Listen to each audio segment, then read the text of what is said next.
ನಮಸ್ಕಾರ ಸ್ನೇಹಿತರೆ, ನಮ್ಮ ಚಾನಲ್ಗೆ ನಿಮಗೆ ಸ್ವಾಗತ. ನಮ್ಮ ಇಂದಿನ ಕಥೆಯ ಶೀರ್ಷಿಕೆ ಅಮ್ಮ ಇಷ್ಟು ಖರ್ಚು ಏಕೆ ಮಾಡುತ್ತೀಯಾ? ಇದು ಕೇವಲ ಒಂದು ಚಿಕ್ಕ ವಾಕ್ಯವಾಗಿತ್ತು. ಆದರೆ ಆ ದಿನ 60 ವರ್ಷದ ಕಲ್ಪನಾ ದೇವಿಯ ಮನಸ್ಸಿನೊಳಗೆ ಏನೋ ಒಡೆದು ಹೋಗಿತ್ತು. ಯಾವ ಮಗನಿಗಾಗಿ ತಮ್ಮ ಜೀವನದ ಪ್ರತಿಯೊಂದು ಸಂತೋಷವನ್ನು ತ್ಯಾಗ ಮಾಡಿದ್ದರೋ, ಅವನ ವಿದ್ಯಾಭ್ಯಾಸಕ್ಕಾಗಿ ತಮ್ಮ ಆಭರಣಗಳನ್ನು ಮಾರಿಬಿಟ್ಟಿದ್ದರೋ, ಅದೇ ಮಗ ಇಂದು ಅವರ ಔಷಧಿ, ಬಟ್ಟೆ ಮತ್ತು ಸಣ್ಣ ಪುಟ್ಟ ಆಸೆಗಳ ಖರ್ಚಿನ ಲೆಕ್ಕ ಕೇಳುತ್ತಿದ್ದ. ಆ ರಾತ್ರಿ ಕಲ್ಪನಾ ದೇವಿ ಮೌನವಾಗಿ ತನ್ನ ಅಲ್ಮಾರಿಯನ್ನು ತೆರೆದು ಹಳೆಯ ಫೈಲುಗಳನ್ನು ಹೊರತೆಗೆದರು. ನಂತರ ಇಡೀ ಮನೆಯವರ ನಿದ್ದೆಯನ್ನೇ ಕಸಿದುಕೊಳ್ಳುವಂತಹ ಒಂದು ನಿರ್ಧಾರ ತೆಗೆದುಕೊಂಡರು. ಮರುದಿನ ಬೆಳಗ್ಗೆ ಮಗ ಎದ್ದಾಗ ಅಮ್ಮ ಅಡುಗೆ ಮನೆಯಲ್ಲಿ ಇರಲಿಲ್ಲ. ಆದರೆ ಊಟದ ಮೇಜಿನ ಮೇಲೆ ಇಟ್ಟಿದ್ದ ಒಂದು ಚಿಕ್ಕ ಲಕೋಟೆ ಇಡೀ ಕುಟುಂಬದ ಜೀವನವನ್ನೇ ಬದಲಾಯಿಸಲಿತ್ತು. ಏಕೆ ಒಬ್ಬ ತಾಯಿ ತನ್ನ ಮನೆಯಲ್ಲೇ ತನಗೆ ಅತಿಥಿಯ ಸ್ಥಾನವಿದೆ ಎಂದು ಭಾವಿಸಿದಳೋ? ಆ ಪತ್ರದಲ್ಲಿ ಅಂತಹದು ಏನಿತ್ತು? ಅದನ್ನು ಓದಿದ ತಕ್ಷಣ ಮಗನ ಕೈಗಳು ಏಕೆ ನಡುಗತೊಡಗಿದವು? ಒಬ್ಬ ತಾಯಿಯ ಮೌನ, ತ್ಯಾಗ ಮತ್ತು ಒಡೆದ ಹೃದಯದ ಕಥೆಯನ್ನು ಇದನ್ನು ತಿಳಿಯಲು ಕೇಳಿ. ಸ್ನೇಹಿತರೆ, ನೀವು ಈ ಕಥೆಯನ್ನು ಎಲ್ಲಿಂದ ನೋಡುತ್ತಿದ್ದೀರಿ ಎಂಬುದನ್ನು ಕಮೆಂಟ್ ಬಾಕ್ಸ್ನಲ್ಲಿ ತಿಳಿಸಿ. ಕಲ್ಪನಾ ದೇವಿ ಎಂದಿನಂತೆ ಆ ಬೆಳಗ್ಗೆಯೂ ಎಲ್ಲರಿಗಿಂತ ಮೊದಲು ಎದ್ದಿದ್ದರು. ಚಳಿಗಾಲದ ತುಸು ಚಳಿ ಇದ್ದರೂ ಯಾವುದೇ ದೂರು ಹೇಳದೆ ಅಡುಗೆ ಮನೆಯ ಬಾಗಿಲು ತೆರೆದರು. ಗ್ಯಾಸ್ ಮೇಲೆ ಚಹಾ ಇಟ್ಟು ನಿಧಾನವಾಗಿ ಹಿಟ್ಟನ್ನು ಕಲಿಯಲು ಆರಂಭಿಸಿದರು. ವಯಸ್ಸು ಅವರಿಗೆ ವಿಶ್ರಾಂತಿಯ ಹಕ್ಕನ್ನು ಕೊಟ್ಟಿದ್ದರೂ ಅವರ ಅಭ್ಯಾಸಗಳು ಇನ್ನೂ ಯೌವನದಲ್ಲಿದ್ದಂತೆಯೇ ಇದ್ದವು. ಮನೆಯವರು ಎದ್ದೇಳುವ ಮೊದಲು ಎಲ್ಲ ಕೆಲಸಗಳನ್ನು ಮುಗಿಸಿಬಿಡಬೇಕು ಎಂಬುದು ಅವರ ಆಸೆ. ಹೀಗೆ ಮಾಡಿದರೆ ಯಾರಿಗೂ ದೂರು ಹೇಳುವ ಅವಕಾಶ ಸಿಗುವುದಿಲ್ಲ ಎಂದು ಅವರು ಭಾವಿಸುತ್ತಿದ್ದರು. ಅದೇ ಸಮಯದಲ್ಲಿ ಹಾಲ್ನಲ್ಲಿ ಅವರ ಮಗ ಕಲ್ಮೇಶ್ ಮೊಬೈಲ್ನಲ್ಲಿ ಬ್ಯಾಂಕ್ನ ಸಂದೇಶವನ್ನು ನೋಡುತ್ತಿದ್ದನು. ಅವನ ಮುಖದಲ್ಲಿ ಸ್ವಲ್ಪ ಅಸಮಾಧಾನ ಕಾಣಿಸುತ್ತಿತ್ತು. ಆಗ ಅವನ ಪತ್ನಿ ಪುಷ್ಪ ಅಲ್ಲಿಗೆ ಬಂದು ನಿಧಾನ ಸ್ವರದಲ್ಲಿ, ಈ ತಿಂಗಳು ಖರ್ಚು ಹೆಚ್ಚಾಗಿದೆ, ವಿದ್ಯುತ್ ಬಿಲ್ ಬೇರೆ, ಔಷಧಿಗಳ ಖರ್ಚು ಬೇರೆ, ಅದರ ಜೊತೆಗೆ ಅತ್ತೆಯವರು ಪ್ರತಿ ವಾರ ಏನಾದರೂ ಆನ್ಲೈನ್ನಲ್ಲಿ ತರಿಸಿಕೊಳ್ಳುತ್ತಾರೆ ಅಂತ ಹೇಳಿದಳು. ಕಲ್ಮೇಶ್ ಏನು ಮಾತನಾಡದೆ ಫೋನನ್ನು ಮೇಜಿನ ಮೇಲೆ ಇಟ್ಟನು. ಅವನ ಹಣೆಯ ಮೇಲಿನ ಗೆರೆಗಳು ಇನ್ನಷ್ಟು ಗಾಢವಾಗುತ್ತಿದ್ದವು. ಅಷ್ಟರಲ್ಲಿ ಕಲ್ಪನಾ ದೇವಿ ಚಹಾದ ತಟ್ಟೆ ಹಿಡಿದು ಬಂದರು. ತಕ್ಷಣ ಕೊಠಡಿಯ ವಾತಾವರಣ ಮೌನವಾಗಿ ಬಿಟ್ಟಿತು. ಮಾತು ತಮ್ಮ ಬಗ್ಗೆ ನಡೆಯುತ್ತಿತ್ತು ಎಂಬುದು ಅವರಿಗೆ ಅರ್ಥವಾಯಿತು. ಆದರೂ ಅವರು ನಗುತ್ತಾ ಕಪ್ ಮುಂದಿಟ್ಟು, ತೆಗೆದುಕೋ ಮಗನೇ, ಶುಂಠಿ ಹಾಕಿದ ಚಹಾ ಮಾಡಿದ್ದೇನೆ, ನಿನ್ನ ಗಂಟಲು ಸರಿಯಿಲ್ಲ ಅನಿಸಿತು ಅಂದರು. ಆದರೆ ಕಲ್ಮೇಶ್ ಕಪ್ಪು ತೆಗೆದುಕೊಳ್ಳುತ್ತಾ ಕೇವಲ ಇಷ್ಟು ಹೇಳಿದನು, ಅಮ್ಮ, ನೀವು ಸ್ವಲ್ಪ ಖರ್ಚು ಕಡಿಮೆ ಮಾಡಬೇಕು ಅಂತ. ಅದು ಸಾಮಾನ್ಯವಾದ ಒಂದು ವಾಕ್ಯವಾಗಿತ್ತು. ಆದರೆ ಕಲ್ಪನಾ ದೇವಿಯ ಮುಖದ ಮೇಲಿದ್ದ ನಗು ಅಲ್ಲಿಯೇ ನಿಂತು ಹೋಯಿತು. ಅವರು ನಿಧಾನ ಸ್ವರದಲ್ಲಿ, ನಾನು ಏನಾದರೂ ತುಂಬ ಖರ್ಚು ಮಾಡಿದ್ದೇನಾ ಮಗನೇ ಅಂತ ಕೇಳಿದರು. ಆದರೆ ಕಲ್ಮೇಶ್ ನಿಲ್ಲುವ ಮನಸ್ಥಿತಿಯಲ್ಲಿ ಇರಲಿಲ್ಲ. ಹಲವು ದಿನಗಳಿಂದ ಮನಸ್ಸಿನಲ್ಲಿ ಕೂಡಿದ್ದ ಒತ್ತಡ ಅವನ ಮಾತುಗಳಲ್ಲಿ ಹೊರಬಂದಿತ್ತು. ಪ್ರತಿ ತಿಂಗಳು ಔಷಧಿಗಳ ಖರ್ಚು, ಕೆಲವೊಮ್ಮೆ ಹೊಸ ಶಾಲ್, ಕೆಲವೊಮ್ಮೆ ಯಾರಿಗಾದರೂ ಹಣ ಕೊಡುವುದು. ಇದು ಇನ್ನೆಷ್ಟು ದಿನ ಹೀಗೆ ನಡೆಯಬೇಕು? ಈ ಮನೆ ನಡೆಸುವುದು ಅಷ್ಟು ಸುಲಭವಲ್ಲ ಅಂತ. ಕಲ್ಪನಾ ದೇವಿ ಕೆಲವು ಕ್ಷಣ ಮೌನವಾಗಿದ್ದರು. ಕಳೆದ ವಾರ ತಾವು ಖರೀದಿಸಿದ್ದ ಶಾಲ್ ನೆನಪಿಗೆ ಬಂದಿತು.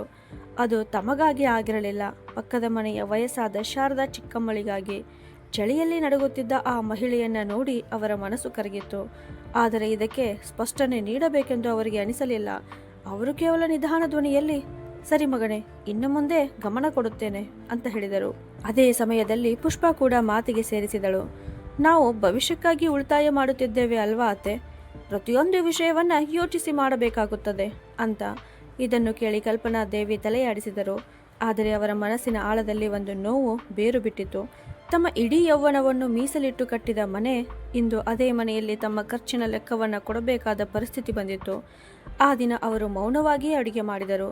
ಅಡುಗೆ ಮನೆಯಿಂದ ಪಾತ್ರೆಗಳ ಸದ್ದು ಕೇಳಿಸುತ್ತಿತ್ತೇ ಹೊರತು ಅವರ ಧ್ವನಿ ಎಲ್ಲೋ ಕಳೆದು ಹೋಗಿತ್ತು.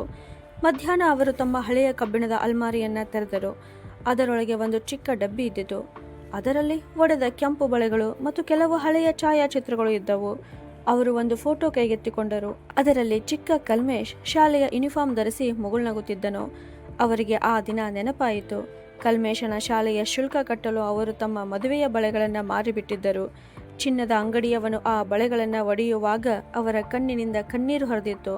ಆದರೆ ಅದೇ ಸಂಜೆ ಚಿಕ್ಕ ಕಲ್ಮೇಶ್ ಸಂತೋಷದಿಂದ, ಅಮ್ಮ, ನಾನು ದೊಡ್ಡವನಾದ ಮೇಲೆ ನಿಮಗೆ ತುಂಬ ಸಂತೋಷ ಕೊಡುತ್ತೇನೆ ಎಂದು ಹೇಳಿದ್ದನು. ಆ ಮುಗ್ಧ ಧ್ವನಿಯ ಪ್ರತಿಧ್ವನಿ ಇಂದಿಗೂ ಅವರ ಕಿವಿಗಳಲ್ಲಿ ಕೇಳಿಸುತ್ತಿತ್ತು. ಸಂಜೆ ಮನೆಗೆ ಅತಿಥಿಗಳು ಬರಲಿದ್ದರು. ಪುಷ್ಪ ಸಿದ್ಧವಾಗುವುದರಲ್ಲಿ ನಿರತರಾಗಿದ್ದರು. ಕಲ್ಪನಾದೇವಿ ನಿಧಾನವಾಗಿ ಬಜ್ಜಿ ಕರಿಯಲು ಆರಂಭಿಸಿದರು. ಕುದಿಯುತ್ತಿರುವ ಎಣ್ಣೆಯ ಹನಿಗಳು ಅವರ ಕೈಗೆ ಬಿದ್ದರೂ ಅವರು ಒಂದು ಸಣ್ಣ ಶಬ್ದವನ್ನು ಮಾಡಲಿಲ್ಲ. ಅಷ್ಟರಲ್ಲಿ ಹೊರಗಿನಿಂದ ಪುಷ್ಪಾಳ ಸ್ನೇಹಿತೆಯ ಧ್ವನಿ ಕೇಳಿಸಿತು. ಆಂಟಿ ಇನ್ನೂ ಇಷ್ಟೊಂದು ಕೆಲಸ ಮಾಡ್ತಾರಾ ಅಂತ. ಅದಕ್ಕೆ ಪುಷ್ಪ ನಗುತ್ತಾ, ಏನು ಮಾಡೋದು, ಅವರಿಗೆ ಅದೇ ಅಭ್ಯಾಸ, ಸುಮ್ಮನೆ ಕುಳಿತುಕೊಳ್ಳೋದು ಅವರಿಗೆ ಗೊತ್ತೇ ಇಲ್ಲ ಅಂತ ಹೇಳಿದಳು. ಆ ಮಾತು ಕೇಳಿದ ಕಲ್ಪನಾದೇವಿಗೆ ಮೊದಲ ಬಾರಿಗೆ ಒಂದು ವಿಷಯ ಸ್ಪಷ್ಟವಾಗಿ ಅರ್ಥವಾಯಿತು. ಈ ಮನೆಯಲ್ಲಿ ಈಗ ಅವರ ಪರಿಶ್ರಮವನ್ನ ಪ್ರೀತಿಯಾಗಿ ನೋಡುವುದಿಲ್ಲ, ಕೇವಲ ಒಂದು ಅಭ್ಯಾಸವಾಗಿ ಮಾತ್ರ ನೋಡಲಾಗುತ್ತಿದೆ ಅಂತ. ಆ ರಾತ್ರಿ ಎಲ್ಲರೂ ಮಲಗಿದ್ದರು. ಅವರಿಗೆ ನಿದ್ರೆ ಬರಲಿಲ್ಲ. ಅವರ ಕೋಣೆಯ ದೀಪ ಹಚ್ಚಿ ಹಳೆಯ ಫೈಲುಗಳನ್ನು ಹೊರತೆಗೆದು ಬಹಳ ಹೊತ್ತು ಏನನ್ನೋ ಹುಡುಕುತ್ತಿದ್ದರು. ಹಠಾತ್ತನೆ ಅವರ ಕಣ್ಣು ಒಂದು ಕಾಗದದ ಮೇಲೆ ನಿಂತಿತು. ಅದು ಅವರ ಪತಿ ವಿವೇಕ್ ಅವರ ಕೊನೆಯ ನೆನಪಾಗಿತ್ತು. ಅದರಲ್ಲಿ ಹೀಗೆ ಬರೆಯಲಾಗಿತ್ತು: ಒಂದು ವೇಳೆ ನಿನಗೆ ನಿನ್ನ ಮನೆಯಲ್ಲಿಯೇ ನೀನು ಬೇರೆಯವಳಂತೆ ಅನಿಸಿದರೆ ನಿನ್ನನ್ನು ನೀನು ದುರ್ಬಲಳೆಂದು ಭಾವಿಸಬೇಡ ಅಂತ. ಕಲ್ಪನಾದೇವಿ ಬಹಳ ಹೊತ್ತು ಆ ಕಾಗದವನ್ನು ನೋಡುತ್ತಾ ಕುಳಿತರು. ನಂತರ ಅಲ್ಮಾರಿಯನ್ನ ಮುಚ್ಚಿ ಅದೇ ರಾತ್ರಿ ತಮ್ಮ ಮನಸ್ಸಿನಲ್ಲಿ ಒಂದು ನಿರ್ಧಾರ ತೆಗೆದುಕೊಂಡರು. ಆ ನಿರ್ಧಾರದ ಬಗ್ಗೆ ಮನೆಯವರಲ್ಲಿ ಯಾರೂ ಊಹಿಸಿರಲಿಲ್ಲ. ಮರುದಿನ ಬೆಳಗ್ಗೆ ಮನೆಯಲ್ಲಿ ವಿಚಿತ್ರವಾದ ಮೌನ ಆವರಿಸಿತ್ತು. ಎಂದಿನಂತೆ ಅಡಿಗೆ ಮನೆಯಿಂದ ಚಹಾದ ಸುವಾಸನೆ ಬರುತ್ತಿರಲಿಲ್ಲ. ಪುಷ್ಪಾಳಿಗೆ ಕಣ್ಣು ತೆರೆದಾಗ ಗಡಿಯಾರ ನೋಡಿದಳು. ಬೆಳಿಗ್ಗೆ 7 ಗಂಟೆ ಆಗಿತ್ತು.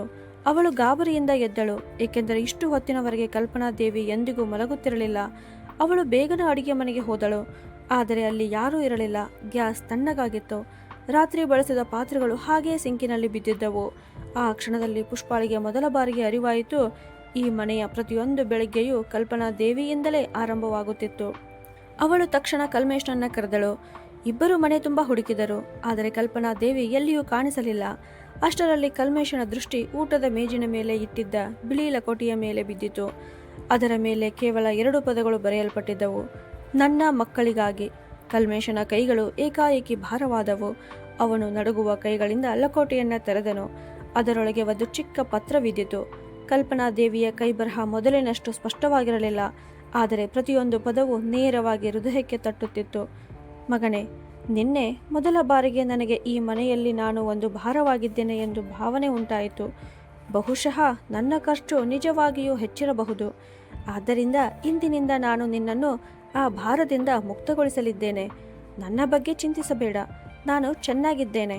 ನಾನು ಯಾವಾಗಲೂ ನಿನ್ನ ಸಂತೋಷವನ್ನೇ ಬಯಸಿದ್ದೇನೆ. ಈಗಲೂ ಅದನ್ನೇ ಬಯಸುತ್ತೇನೆ. ಪತ್ರ ಓದುತ್ತಿದ್ದಂತೆ ಕಲ್ಮೇಶನ ಧ್ವನಿ ಭಾರವಾಯಿತು. ಪುಷ್ಪ ಕೂಡ ಸಂಪೂರ್ಣ ಮೌನವಾಗಿ ನಿಂತಿದ್ದಳು. ಪತ್ರದ ಕೊನೆಯ ಸಾಲು ಅವರಿಬ್ಬರ ಮನಸ್ಸನ್ನ ಆಳವಾಗಿ ತಟ್ಟಿತು. ತನ್ನ ಮಗನ ಪ್ರತಿಯೊಂದು ಅಗತ್ಯವನ್ನು ಪೂರೈಸಿದ ತಾಯಿಗೆ ತನಗಾಗಿ 2 ಔಷಧಿಗಳನ್ನು ಖರೀದಿಸುವ ಮುನ್ನ ಲೆಕ್ಕಾಚಾರ ಮಾಡುವ ಪರಿಸ್ಥಿತಿ ಬರಬಾರದು. ಕಲ್ಮೇಶ್ ತಕ್ಷಣ ಫೋನ್ ಕರೆ ಮಾಡಿದನು. ಆದರೆ ಕಲ್ಪನಾದೇವಿಯ ಮೊಬೈಲ್ ಅವರ ಕೋಣೆಯಲ್ಲಿಯೇ ಇದ್ದಿತು. ಈಗ ಅವನ ಮುಖದಲ್ಲಿ ಭಯ ಸ್ಪಷ್ಟವಾಗಿ ಕಾಣಿಸುತ್ತಿತ್ತು.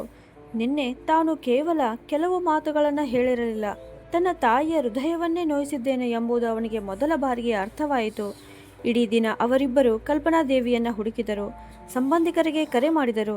ದೇವಸ್ಥಾನಗಳಲ್ಲಿ ವಿಚಾರಿಸಿದರು. ನೆರೆಹೊರೆಯವರನ್ನ ಕೇಳಿದರು. ಆದರೆ ಎಲ್ಲಿಯೂ ಯಾವುದೇ ಸುಳಿವು ಸಿಗಲಿಲ್ಲ. ಸಂಜೆಯಾಗುವಷ್ಟರಲ್ಲಿ ಕಲ್ಮೇಶನ ಮುಖ ದಣಿವು ಮತ್ತು ಪಶ್ಚಾತ್ತಾಪದಿಂದ ತುಂಬಿತ್ತು. ಅವನ ಮನಸ್ಸಿನಲ್ಲಿ ಮತ್ತೆ ಮತ್ತೆ ಅದೇ ಮಾತು ಕೇಳಿಸುತ್ತಿತ್ತು: ಅಮ್ಮ, ಇಷ್ಟು ಖರ್ಚು ಏಕೆ ಮಾಡುತ್ತೀಯಾ ಅಂತ. ಅದೇ ಸಮಯದಲ್ಲಿ ನಗರದ ಇನ್ನೊಂದು ಮೂಲೆಯಲ್ಲಿ ಒಂದು ಸಣ್ಣ ರುದ್ರಾಶ್ರಮದ ಕೋಣೆಯಲ್ಲಿ ಕಲ್ಪನಾದೇವಿ ಕುಳಿತಿದ್ದರು. ಆ ಕೋಣೆಯಲ್ಲಿ ಒಂದು ಮಂಚ, ಒಂದು ಕುರ್ಚಿ ಮತ್ತು ಒಂದು ಚಿಕ್ಕ ಕಿಟಕಿ ಮಾತ್ರ ಇದ್ದಿತು. ಅವರು ತಮ್ಮ ಚೀಲದಿಂದ ಪತಿಯ ಫೋಟೋ ತೆಗೆದು ನಿಧಾನವಾಗಿ ಹೇಳಿದರು: ವಿವೇಕ್ ಅವರೇ, ಬಹುಶಃ ಈಗ ನಾನು ನಿಜವಾಗಿಯೂ ದಣಿದಿದ್ದೇನೆ ಅಂತ. ಅಷ್ಟರಲ್ಲಿ ರುದ್ರಾಶ್ರಮದ ನಿರ್ವಾಹಕಿ ಮಂಜುಳಾ ಅವರ ಬಳಿಗೆ ಬಂದು ಪ್ರೀತಿಯಿಂದ, ಏನಾದರೂ ಊಟ ಮಾಡುತ್ತೀರಾ ಅಂತ ಕೇಳಿದರು. ಕಲ್ಪನಾದೇವಿ ನಗಲು ಪ್ರಯತ್ನಿಸಿದರು. ಹಸಿವು ಇಲ್ಲ ಅಕ್ಕ, ಮನಸ್ಸು ಸ್ವಲ್ಪ ಭಾರವಾಗಿದೆ ಅಷ್ಟೇ ಅಂದರು. ಮಂಜುಳಾ ಅವರ ಕೈಯನ್ನು ಮೃದುವಾಗಿ ಹಿಡಿದು, ಇಲ್ಲಿಗೆ ಬರುವ ಪ್ರತಿಯೊಬ್ಬರ ಕಥೆಯೂ ಬೇರೆ ಬೇರೆ ಆಗಿರುತ್ತದೆ, ಆದರೆ ಅವರ ನೋವು ಮಾತ್ರ ಬಹುತೇಕ ಒಂದೇ ಆಗಿರುತ್ತದೆ ಅಂತ ಹೇಳಿದರು. ಆ ರಾತ್ರಿ ಕಲ್ಪನಾದೇವಿ ಕಿಟಕಿಯ ಪಕ್ಕದಲ್ಲಿ ಕುಳಿತು ಹೊರಗೆ ನೋಡುತ್ತಿದ್ದರು. ರಸ್ತೆಯ ಮೇಲೆ ಜನರು ತಮ್ಮ ತಮ್ಮ ಮನೆಗಳ ಕಡೆಗೆ ಮರಳುತ್ತಿದ್ದರು. ಹಠಾತ್ತನೆ ಅವರಿಗೆ ಒಂದು ನೆನಪು ಬಂದಿತು. ಚಿಕ್ಕವನಾಗಿದ್ದಾಗ ಕಲ್ಮೇಶ್ ಶಾಲೆಯಿಂದ ಮನೆಗೆ ಬಂದ ತಕ್ಷಣ ಮೊದಲು ಅವರನ್ನು ಹುಡುಕುತ್ತಿದ್ದ. ಅಮ್ಮ ನೋಡಿ, ಇಂದು ನನಗೆ ಸ್ಟಾರ್ ಸಿಕ್ಕಿದೆ ಎಂದು ಸಂತೋಷದಿಂದ ಕೂಗುತ್ತಿದ್ದ. ಆ ನೆನಪು ಬಂದ ತಕ್ಷಣ ಅವರ ಕಣ್ಣುಗಳು ತೆವಗೊಂಡವು. ಅವರು ಮನಸ್ಸಿನಲ್ಲಿಯೇ ತಮ್ಮನ್ನು ತಾವು ಪ್ರಶ್ನಿಸಿಕೊಂಡರು: ಮಕ್ಕಳು ದೊಡ್ಡವರಾದ ಮೇಲೆ ನಿಜವಾಗಿಯೂ ಬದಲಾಗುತ್ತಾರೆಯೇ? ಅಥವಾ ಸಮಯವೇ ಸಂಬಂಧಗಳಿಲ್ಲದ ಉಷ್ಣತೆಯನ್ನು ನಿಧಾನವಾಗಿ ಕಸಿದುಕೊಳ್ಳುತ್ತದೆಯೇ ಅಂತ. ಅದೇ ಸಮಯದಲ್ಲಿ ಕಲ್ಮೇಶ್ ತನ್ನ ಕೋಣೆಯಲ್ಲಿ ಕುಳಿತು ತಾಯಿಯ ಹಳೆಯ ಫೋಟೋಗಳನ್ನು ನೋಡುತ್ತಿದ್ದ. ಒಂದು ಫೋಟೋದಲ್ಲಿ ಕಲ್ಪನಾ ದೇವಿ ಹೊಲಿಗೆ ಯಂತ್ರದ ಮುಂದೆ ಕುಳಿತಿದ್ದರು. ಅದನ್ನು ನೋಡುತ್ತಿದ್ದಂತೆಯೇ ಅವನಿಗೆ ಒಂದು ಹಳೆಯ ಘಟನೆ ನೆನಪಾಯಿತು. ತನ್ನ ಕಾಲೇಜಿನ ಶುಲ್ಕ ಕಟ್ಟಲು ಅಮ್ಮ ಅನೇಕ ರಾತ್ರಿ ನಿದ್ರೆ ಮಾಡದೆ ಬಟ್ಟೆ ಹೊಲಿಯುತ್ತಿದ್ದರು. ಆಗ ಅವನು ಒಮ್ಮೆಯಾದರೂ, ಅಮ್ಮ, ನಿಮಗೆ ಎಷ್ಟು ಆಯಾಸವಾಗುತ್ತಿರಬಹುದು ಎಂದು ಕೇಳಿರಲಿಲ್ಲ. ಈಗ ಅವನಿಗೆ ತಾನು ಹೇಳಿದ ಪ್ರತಿಯೊಂದು ಮಾತು ವಿಷದಂತೆ ಅನಿಸುತ್ತಿತ್ತು. ಪುಷ್ಪ ಕೂಡ ಮೌನವಾಗಿದ್ದಳು. ಮೊದಲ ಬಾರಿಗೆ ಅವಳಿಗೆ ಒಂದು ಸತ್ಯ ಅರ್ಥವಾಯಿತು. ಈ ಮನೆಯಲ್ಲಿನ ಅತ್ಯಂತ ಕಡಿಮೆ ಮೌಲ್ಯ ಪಡೆದ ಮತ್ತು ಎಲ್ಲರಿಂದಲೂ ನಿರ್ಲಕ್ಷ್ಯಕ್ಕೊಳಗಾದ ವ್ಯಕ್ತಿಯೇ ಈ ಮನೆಯನ್ನು ಒಂದು ಕುಟುಂಬವನ್ನಾಗಿ ರೂಪಿಸಿದ್ದಳು ಅಂತ. ಆದರೆ ಅವರಿಗೆ ಒಂದು ವಿಷಯ ಗೊತ್ತಿರಲಿಲ್ಲ. ಕಲ್ಪನಾ ದೇವಿ ಕೇವಲ ಮನೆಯನ್ನು ಬಿಟ್ಟು ಹೋಗಿರಲಿಲ್ಲ. ಅವರು ಆ ಮನೆಯ ನೆಮ್ಮದಿ, ಸಮೃದ್ಧಿ ಮತ್ತು ಸಂಬಂಧಗಳ ಉಷ್ಣತೆಯನ್ನು ತಮ್ಮೊಂದಿಗೆ ತೆಗೆದುಕೊಂಡು ಹೋಗಿದ್ದರು. ಮೂರನೆಯ ದಿನವೂ ಮನೆ ಹಾಗೆಯೇ ಬಿಕೋ ಎನಿಸುತ್ತಿತ್ತು. ಅಡಿಗೆ ಮನೆಯಲ್ಲಿ ಇನ್ನೂ ಅದೇ ಪಾತ್ರೆಗಳು ಬಿದ್ದಿದ್ದವು. ಕಲ್ಪನಾ ದೇವಿ ಪ್ರತಿದಿನ ರಾತ್ರಿ ಮಲಗುವ ಮೊದಲು ಅವುಗಳನ್ನು ಚೆನ್ನಾಗಿ ತೊಳೆದು ಮಿನುಗಿಸುತ್ತಿದ್ದರು. ಪುಷ್ಪ ಎಲ್ಲವನ್ನ ನಿಭಾಯಿಸಲು ಪ್ರಯತ್ನಿಸಿದ್ದಳು. ಆದರೆ ಮನೆ ಅವಳ ಹಿಡಿತದಿಂದ ಜಾರಿ ಹೋಗುತ್ತಿರುವಂತೆ ಅನಿಸುತ್ತಿತ್ತು. ಒಲೆಯ ಮೇಲಿದ್ದ ಬೇಳೆ ಸುಟ್ಟು ಹೋಗಿತ್ತು. ವಾಷಿಂಗ್ ಮಷಿನ್ನಲ್ಲಿ ಬಟ್ಟೆಗಳು ಹಾಗೆಯೇ ಬಿದ್ದು ದುರ್ವಾಸನೆ ಬರುತ್ತಿತ್ತು. ಮನೆಯೆಲ್ಲ ಒಂದು ವಿಚಿತ್ರ ಅಶಾಂತಿಯಿಂದ ತುಂಬಿತ್ತು. ಕಲ್ಮೇಶ್ ಕಚೇರಿಗೆ ಹೋಗಲು ಸಿದ್ಧನಾದ. ಆದರೆ ಬಾಗಿಲಿನವರೆಗೆ ಹೋಗಿ ನಿಂತನು. ಮೊದಲು ಪ್ರತಿದಿನ ಅಮ್ಮ ಹಿಂದಿನಿಂದ ಕೂಗುತ್ತಿದ್ದರು, ಟಿಫಿನ್ ತೆಗೆದುಕೊಂಡು ಹೋಗುವುದನ್ನು ಮರೆಯಬೇಡ ಅಂತ. ಇಂದು ಆ ಧ್ವನಿ ಕೇಳಿಸಲಿಲ್ಲ. ಅವನು ತಾನೇ ಮೇಜಿನ ಮೇಲೆ ಇಟ್ಟಿದ್ದ ಖಾಲಿ ಡಬ್ಬಿಯನ್ನು ನೋಡಿದನು. ಅವನ ಗಂಟಲು ಬಿಗಿಯಿತು. ಮೊದಲ ಬಾರಿಗೆ ಅವನಿಗೆ ಅರಿವಾಯಿತು, ಅಮ್ಮ ಕೇವಲ ಅಡಿಗೆ ಮಾಡುತ್ತಿರಲಿಲ್ಲ, ಅವರು ಈ ಮನೆಯನ್ನು ಜೀವಂತವಾಗಿಟ್ಟಿದ್ದರು ಅಂತ. ಕಚೇರಿಯಲ್ಲಿಯೂ ಅವನ ಮನಸ್ಸು ಕೆಲಸದಲ್ಲಿ ಇರಲಿಲ್ಲ. ಕಣ್ಣುಗಳು ಕಂಪ್ಯೂಟರ್ ಪರದೆಯ ಮೇಲಿದ್ದರೂ ಮನಸ್ಸು ಮಾತ್ರ ಮತ್ತೆ ಮತ್ತೆ ಅಮ್ಮನ ಮುಖದತ್ತ ಹೋಗುತ್ತಿತ್ತು. ಅಷ್ಟರಲ್ಲಿ ಅವನ ಮೊಬೈಲ್ಗೆ ಬ್ಯಾಂಕ್ನ ಸಂದೇಶ ಬಂದಿತು. ಸುಮ್ಮನೆ ಖಾತೆಯನ್ನು ಪರಿಶೀಲಿಸಿದ. ಅವನ ಕಣ್ಣುಗಳು ಆಶ್ಚರ್ಯದಿಂದ ದೊಡ್ಡದಾದವು. ಪ್ರತಿ ತಿಂಗಳು ಖಾತೆಗೆ ಬರುತ್ತಿದ್ದ ಸಣ್ಣ ಸಣ್ಣ ಮೊತ್ತಗಳು ಈ ಬಾರಿ ಜಮೆಯಾಗಿರಲಿಲ್ಲ. ಅವನಿಗೆ ನೆನಪಾಯಿತು, ಕಳೆದ ಹಲವು ವರ್ಷಗಳಿಂದ ಅಮ್ಮ ತಮ್ಮ ಹೊಲಿಗೆ ಕೆಲಸದ ಆದಾಯ ಮತ್ತು ಪಿಂಚಣಿ ಹಣವನ್ನು ಮೌನವಾಗಿ ಮನೆಯ ಖರ್ಚಿಗೆ ಬಳಸುತ್ತಿದ್ದರು. ಕೆಲವೊಮ್ಮೆ ವಿದ್ಯುತ್ ಬಿಲ್ ಕಟ್ಟುತ್ತಿದ್ದರು, ಕೆಲವೊಮ್ಮೆ ದಿನಸಿ ಸಾಮಾನುಗಳನ್ನು ತರಿಸುತ್ತಿದ್ದರು. ಆದರೆ ಅವರು ಎಂದಿಗೂ ಅದರ ಬಗ್ಗೆ ಹೆಮ್ಮೆ ಪಡಲಿಲ್ಲ, ಉಪಕಾರದ ಮಾತನ್ನೂ ಆಡಲಿಲ್ಲ. ಆದರೆ ಕಲ್ಮೇಶ್ ಮಾತ್ರ ಅವರನ್ನು ಮನೆಯ ಖರ್ಚಿನ ಭಾರವೆಂದು ಭಾವಿಸುತ್ತಿದ್ದನು. ಸಂಜೆ ಮನೆಗೆ ಹಿಂತಿರುಗಿದಾಗ ಪುಷ್ಪ ಸೋಫಾದ ಮೇಲೆ ಕುಳಿತು ಅಳುತ್ತಿದ್ದಳು. ಇಂದು ಹಾಲಿನವನು ಹಣ ಕೇಳುತ್ತಿದ್ದ. ನಾನು ನಂತರ ಕೊಡುತ್ತೇನೆ ಎಂದಾಗ ಅವನು ನನಗೆ ಮಾತು ಕೇಳಿಸಿದ ಎಂದು ಅವಳು ದುಃಖದಿಂದ ಹೇಳಿದಳು. ಕಲ್ಮೇಶ್ ಮೌನವಾಗಿದ್ದನು. ಹಠಾತ್ತನೆ ಎಲ್ಲವೂ ಇಷ್ಟು ಕಷ್ಟಕರವಾಗಿ ಏಕೆ ಅನಿಸುತ್ತಿದೆ ಎಂಬುದು ಅವನಿಗೆ ಅರ್ಥವಾಗುತ್ತಿರಲಿಲ್ಲ. ಅಷ್ಟರಲ್ಲಿ ಅವನ ದೃಷ್ಟಿ ಕೋಣೆಯ ಮೂಲೆಯಲ್ಲಿ ಇಟ್ಟಿದ್ದ ಹೊಲಿಗೆ ಯಂತ್ರದ ಮೇಲೆ ಬಿದ್ದಿತು. ಯಂತ್ರ ಮೌನವಾಗಿತ್ತು. ಆದರೆ ಅದರಲ್ಲಿ ಹುದುಗಿದ್ದ ವರ್ಷಗಳ ಪರಿಶ್ರಮದ ಧ್ವನಿ ಈಗ ಅವನಿಗೆ ಕೇಳಿಸುತ್ತಿರುವಂತೆ ಅನಿಸಿತು. ಆ ರಾತ್ರಿ ಕಲ್ಮೇಶ್ ಅಮ್ಮನ ಕೋಣೆಗೆ ಹೋದನು. ಅಲ್ಮಾರಿ ಇನ್ನೂ ತೆರೆದಂತೆಯೇ ಇದ್ದಿತು. ಅವನು ನಿಧಾನವಾಗಿ ಅದರಲ್ಲಿದ್ದ ವಸ್ತುಗಳನ್ನು ನೋಡತೊಡಗಿದನು. ಹಳೆಯ ಬಟ್ಟೆಗಳು, ಔಷಧಿಗಳ ಚೀಟಿಗಳು, ಕೆಲವು ಛಾಯಾಚಿತ್ರಗಳು. ಅವುಗಳ ಕೆಳಗೆ ಒಂದು ಚಿಕ್ಕ ಡೈರಿ ಇದ್ದಿತು. ಅವನು ನಡುಗುವ ಕೈಗಳಿಂದ ಡೈರಿಯನ್ನು ತೆರೆದನು. ಮೊದಲ ಪುಟದಲ್ಲಿಯೇ ಹೀಗೆ ಬರೆಯಲಾಗಿತ್ತು, ಇಂದು ಕಲ್ಮೇಶ್ಗೆ ಮೊದಲ ಉದ್ಯೋಗ ಸಿಕ್ಕಿದೆ. ದೇವರೇ, ನನ್ನ ಮಗನ ಜೀವನ ಸುಲಭವಾಗಿರಲಿ.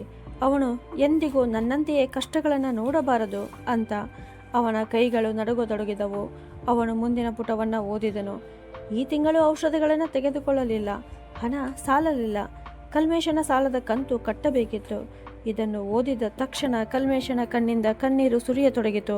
ಅವನಿಗೆ ನೆನಪಾಯಿತು, ಅಮ್ಮ ಹಲವು ಬಾರಿ ಮೊಣಕಾಲು ನೋವಿನ ಬಗ್ಗೆ ಹೇಳುತ್ತಿದ್ದರು.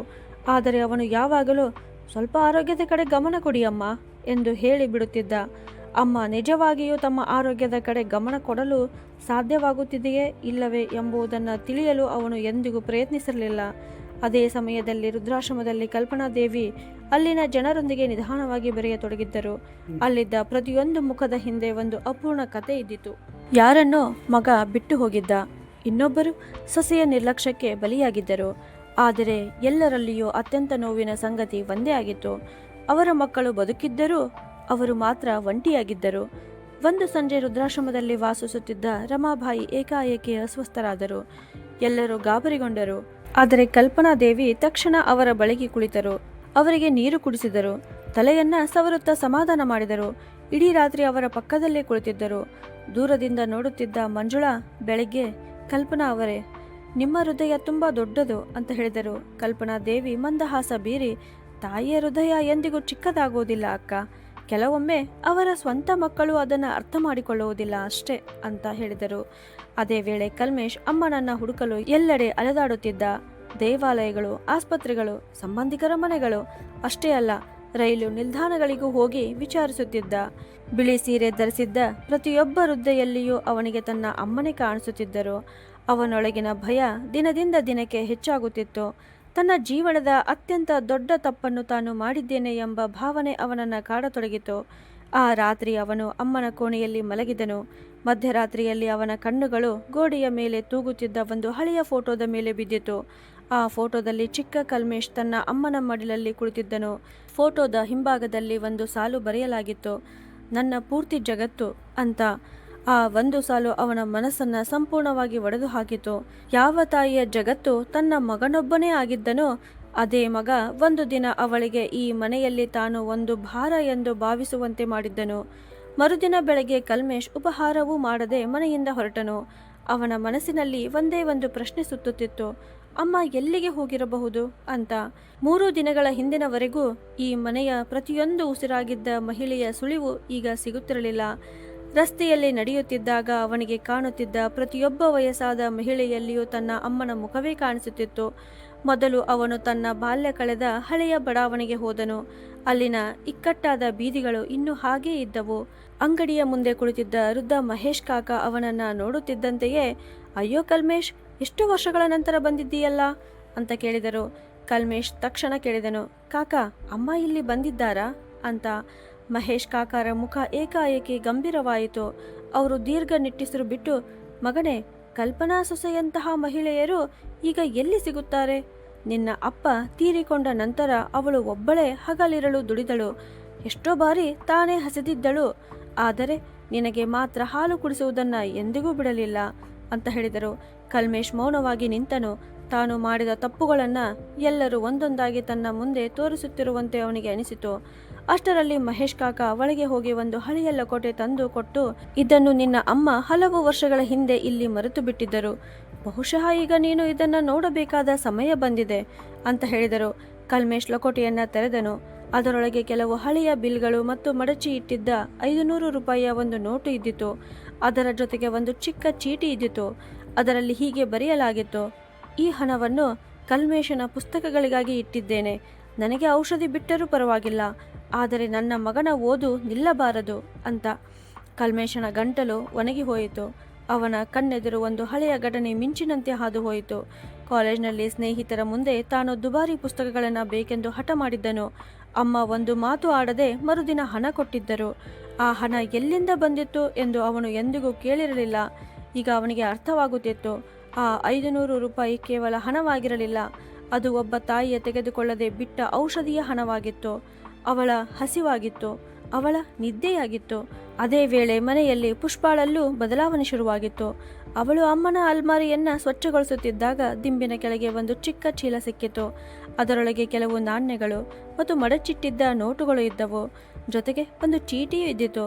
ಅದರಲ್ಲಿ ಹೀಗೆ ಬರೆಯಲಾಗಿತ್ತು, ಪುಷ್ಪಾಳಿಗೆ ಕೆಂಪು ಬಣ್ಣದ ಸೀರೆ ತುಂಬಾ ಇಷ್ಟ, ಮುಂದಿನ ತಿಂಗಳು ಅವಳ ಹುಟ್ಟುಹಬ್ಬಕ್ಕೆ ಕೊಡಿಸಬೇಕು ಅಂತ.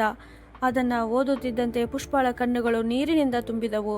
ಯಾವ ಮಹಿಳೆಯನ್ನು ತಾನು ಕೇವಲ ಖರ್ಚು ಎಂದು ಭಾವಿಸಿದ್ದಳೋ ಅದೇ ಮಹಿಳೆ ತನ್ನ ಹುಟ್ಟುಹಬ್ಬಕ್ಕಾಗಿ ಹಣವನ್ನ ಕೂಡಿಸಿದ್ದಳು. ಮೊದಲ ಬಾರಿಗೆ ಪುಷ್ಪಾಳಿಗೆ ತನ್ನ ಬಗ್ಗೆ ನಾಚಿಕೆ ಉಂಟಾಯಿತು. ಅವಳು ಆ ಚಿಕ್ಕ ಚೀಲವನ್ನ ಎದೆಯೊಡನೆ ಬಿಗಿಯಾಗಿ ಹಿಡಿದುಕೊಂಡು ಅಳತೊಡಗಿದಳು. ಸಂಜೆ ಕಲ್ಮೇಶ್ ದಣಿದು ಮನೆಗೆ ಮರಳಿದನು. ಅವನ ಮುಖದಲ್ಲಿ ನಿರಾಶೆ ಸ್ಪಷ್ಟವಾಗಿ ಕಾಣಿಸುತ್ತಿತ್ತು. ಅವಳು ನಿಧಾನ ಸ್ವರದಲ್ಲಿ, ಅಮ್ಮ ಎಲ್ಲಿಯೂ ಸಿಗಲಿಲ್ಲ ಅಂತ ಹೇಳಿದನು. ಅವನ ಧ್ವನಿ ಮುರಿದು ಹೋಗುತ್ತಿತ್ತು. ಅಷ್ಟರಲ್ಲಿ ಪುಷ್ಪ ಅವನ ಬಳಿಗೆ ಬಂದು ಆ ಚೀಟಿಯನ್ನ ಅವನ ಕೈಗೆ ಕೊಟ್ಟಳು.